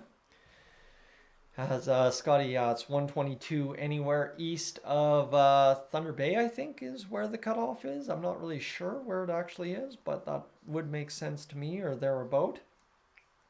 And just, my goodness, we are just cruising along here. This is crazy. Here we go. This one's won back by the Oilers. Now a chance here for Kempe to free this one up and back the other way. We've had no penalties in overtime so far, but we've only had 6 minutes of overtime played. 14 minutes remain here as the Oilers will come back the other way now to the near side. Matthias Ekholm. For those of you unfamiliar, we are at 5-on-5 in playoff overtime. This isn't 3-on-3. Trust me, we'd have a lot more craziness going on as the Oilers continue to battle in behind the net. Zach Hyman to the front of the net, looking to chase this one on net. Oh, Korpisalo makes the save, and we'll have another whistle right here, so another stoppage in play. But that is a big time get. And Luca, welcome in. Jason, welcome in. And who else am I missing? Josh, welcome in. And Caden, welcome in as well. Is this one a tough go right there? As this one will be a chance. 13:41 to go here in this face-off. As Draisaitl drops the puck finally, and the Oilers try to get this rolling as this comes back to the point. Shot ripped. Save made by Korpisalo on the shot from Kane from the far boards. Draisaitl back to the middle. Here's Yamamoto over to Cody Ceci. The shot saved by Korpisalo again. Ceci nailed that one at 89.2 miles an hour. This one across the boards now. The shot fired. Save made by Nurse. And this one will come back over the zone. This one back the other way. Now tied up into the skates of the LA Kings players. Here's Leon Draisaitl battling for this puck. He's going to bat it around behind to Darnell Nurse. Nurse plays it ahead. This one chipped in there, far side boards. And here we go, into the wee hours of the night. I can agree with that there, Jack, as this one's going to be flipped into the middle of the ice. It's picked up there by Zach Hyman, I think. No, Derek Ryan. Sorry, my apologies. My eyes, like I said, not working so well. Here's Derek Ryan coming back the other way. The shot blocked in front. 12:43 to go here in overtime now. Brett Kulak back, fires the shot. Clayton, thank you so much. I'm hoping the finals are this good as well. Definitely is. Here's Kulak coming to shot, fired again through traffic. Rebound in front, and Korpisalo makes the save to keep us going. It is just going to be like that every single shot, every single thing that gets funneled to the net here on out. And Darnell Nurse just about put that one home on the far post. But it was a big save for Axel Walkman. As we are this close to deciding a winner and still nothing as of yet. So thank you so much, Clayton, for hitting that donut button as well, as we've had quite a few of those so far tonight. Thank you so much again, guys. But we need a big-time goal right here, right now. Leon Draisaitl on the ice yet again. 12:29 to go here in this overtime period. Looks like they've been resting Connor. So wait for him to come off, flying off the bench. This one's going to be nailed back down as Ashton welcome in as well, as this one will be played back in behind. Puck fired off the boards. And this one will go out into the Kings territory. 12:09 to go here in overtime as the Kings continue to work it around in their own zone. Drew Doughty, this is where his experience comes in handy. The Oilers coming back the other way. Here's Leon Draisaitl. Draisaitl passing it off to Nurse. The shot fired up and out of play right there. So that's where it is out. 11:56 to go in this overtime period, and we continue to go on. 39-33, the shots on goal for the Oilers in this 3-3 game in overtime. The next goal wins, and that was a big-time chance for the Oilers, but just couldn't do the job there. Connor McDavid wins the face-off. Matthias Ekholm pounds it on net, but a block shot in front by Victor Arvidsson leads the Oilers back the other way to try and collapse a 2-on-1. They do the shot from Arvidsson, save made. Another shot comes from the outside, save made again. And Mr. Stuart Skinner stands tall on a couple of big saves. This one comes back to the point. Shot blocked in front there, this time by the Oilers. There's a chance now. Speeding ahead is Zach Hyman, playing it off the boards to Cody Ceci. The shot down low. Sorry, that was Evan Bouchard, and the net comes off. And Jonas Korpisalo makes the save. Wow. That is crazy. We are loving it, and I'm loving all the emojis and stuff for the Oilers here as well. Thank you so much for firing those in the chat. But that is a great tip there in front by Zach Hyman as he tried to just lay it up over top of the pad. And this one, a block shot there, almost sent the Kings player scrambling, but he was able to stay in front of it. And this one now a chance here for the Kings to get it out the other way, as this will be knocked down. Warren Foegele. The Kings to the attack here, tipped in front, and now Nick Bjugstad will play this one down into the far side corner. Desharnais plays that puck freed up, and this one will come back the other way. The Oilers skating across the line. Here comes Brett Kulak in on net. Shot fired up and off of Jonas Korpisalo. Miscue there by Vinny Desharnais. This one will be played back into the defensive zone. And it looks like Desharnais has taken a penalty here. As looks like we are going to have the referee come over and, oh my goodness. We will go to the penalty kill here. These are nervous moments, friends. These are nervous moments. Tina, welcome in. As this one continues to get nuts down the stretch. And here's Vinny Desharnais going down. He gets hauled down and then his stick whacks out. Yeah, that's one of those tough ones. Either way you call it. You call it either way, and there's going to be fans upset. So it is what it is. A 2-minute minor against Vinny Desharnais with 10:57 to go in this overtime period. Friends, I fear for the worst. We may be headed to a second overtime, I'm hoping, because that's about the best result here for the Oilers on this penalty kill. Rich, welcome in. All right, checking in from San Diego. Appreciate that. And here we go. Let's get this rocking as Kopitar will take the face-off here against whoever his opponent in the face-off dot is. We don't have a guy on the ice. The Oilers may be taking a timeout. Nope, there's just a couple of Oilers on the ice, but we don't know who. As it's kind of a weird one right here. Is 10:57 to go in this overtime period. And Kopitar still waiting. And this one, still waiting for the face-off to get underway here. I don't know what the delay is. 10:57 to go in overtime is the big number you need to know. As Kopitar gets it going. And this will be a face-off for Drew Doughty. This one now, face-off as Ryan Nugent-Hopkins gets it going in behind the net for the Oilers. The Oilers scrambling around trying to get back to this puck. Kings to the far side, now setting up the attack on the power play. This one, Doughty to the middle of the ice. The shot fired down low, rebound, scores. Kicked it out on the pass play to the goal line, and the Kings fire it home to finish this one 4-3. That one finishes that way. Okay. All right, so that's how this series is going to go. I mean, hey, we lost game 1 against the Kings last time round too, so I'm not going to worry too much about it at all. As game 1, it's an instant classic. Okay, it's a fantastic game all in all told. And friends, that is how we finish up at 11:30 on the dot. The LA Kings win 4-3 in overtime to start these Stanley Cup playoffs and let the blame game begin here, whether it be the refs, whether it be your favorite player to blame, and that is where we're going to turn to tomorrow. But that one, a tough finish there for the Oilers as this one finishes up 4-3 in overtime. The Kings run the bumper play perfect on Cody Ceci and get the job done. So blame who you want to blame for this one. That's free and clear for you. My opinion does not really count for much because no matter what, I will be rallied against or rallied for either way. So it doesn't really matter. Vinny Desharnais, though, not very impressed with that penalty. That is for sure. Friends, I'm going to head to bed. That's for sure. I will tell you that much. But thank you so much for being aboard here on Dolynny TV tonight. Before I head to bed, if you're new to the channel, consider subscribing because this series is about to get a heck of a lot more interesting the rest of the way home. So make sure to hit that subscribe button on your way out. And friends, thank you so much for being aboard here on Dolynny TV tonight. Really appreciate it. I will talk to you tomorrow.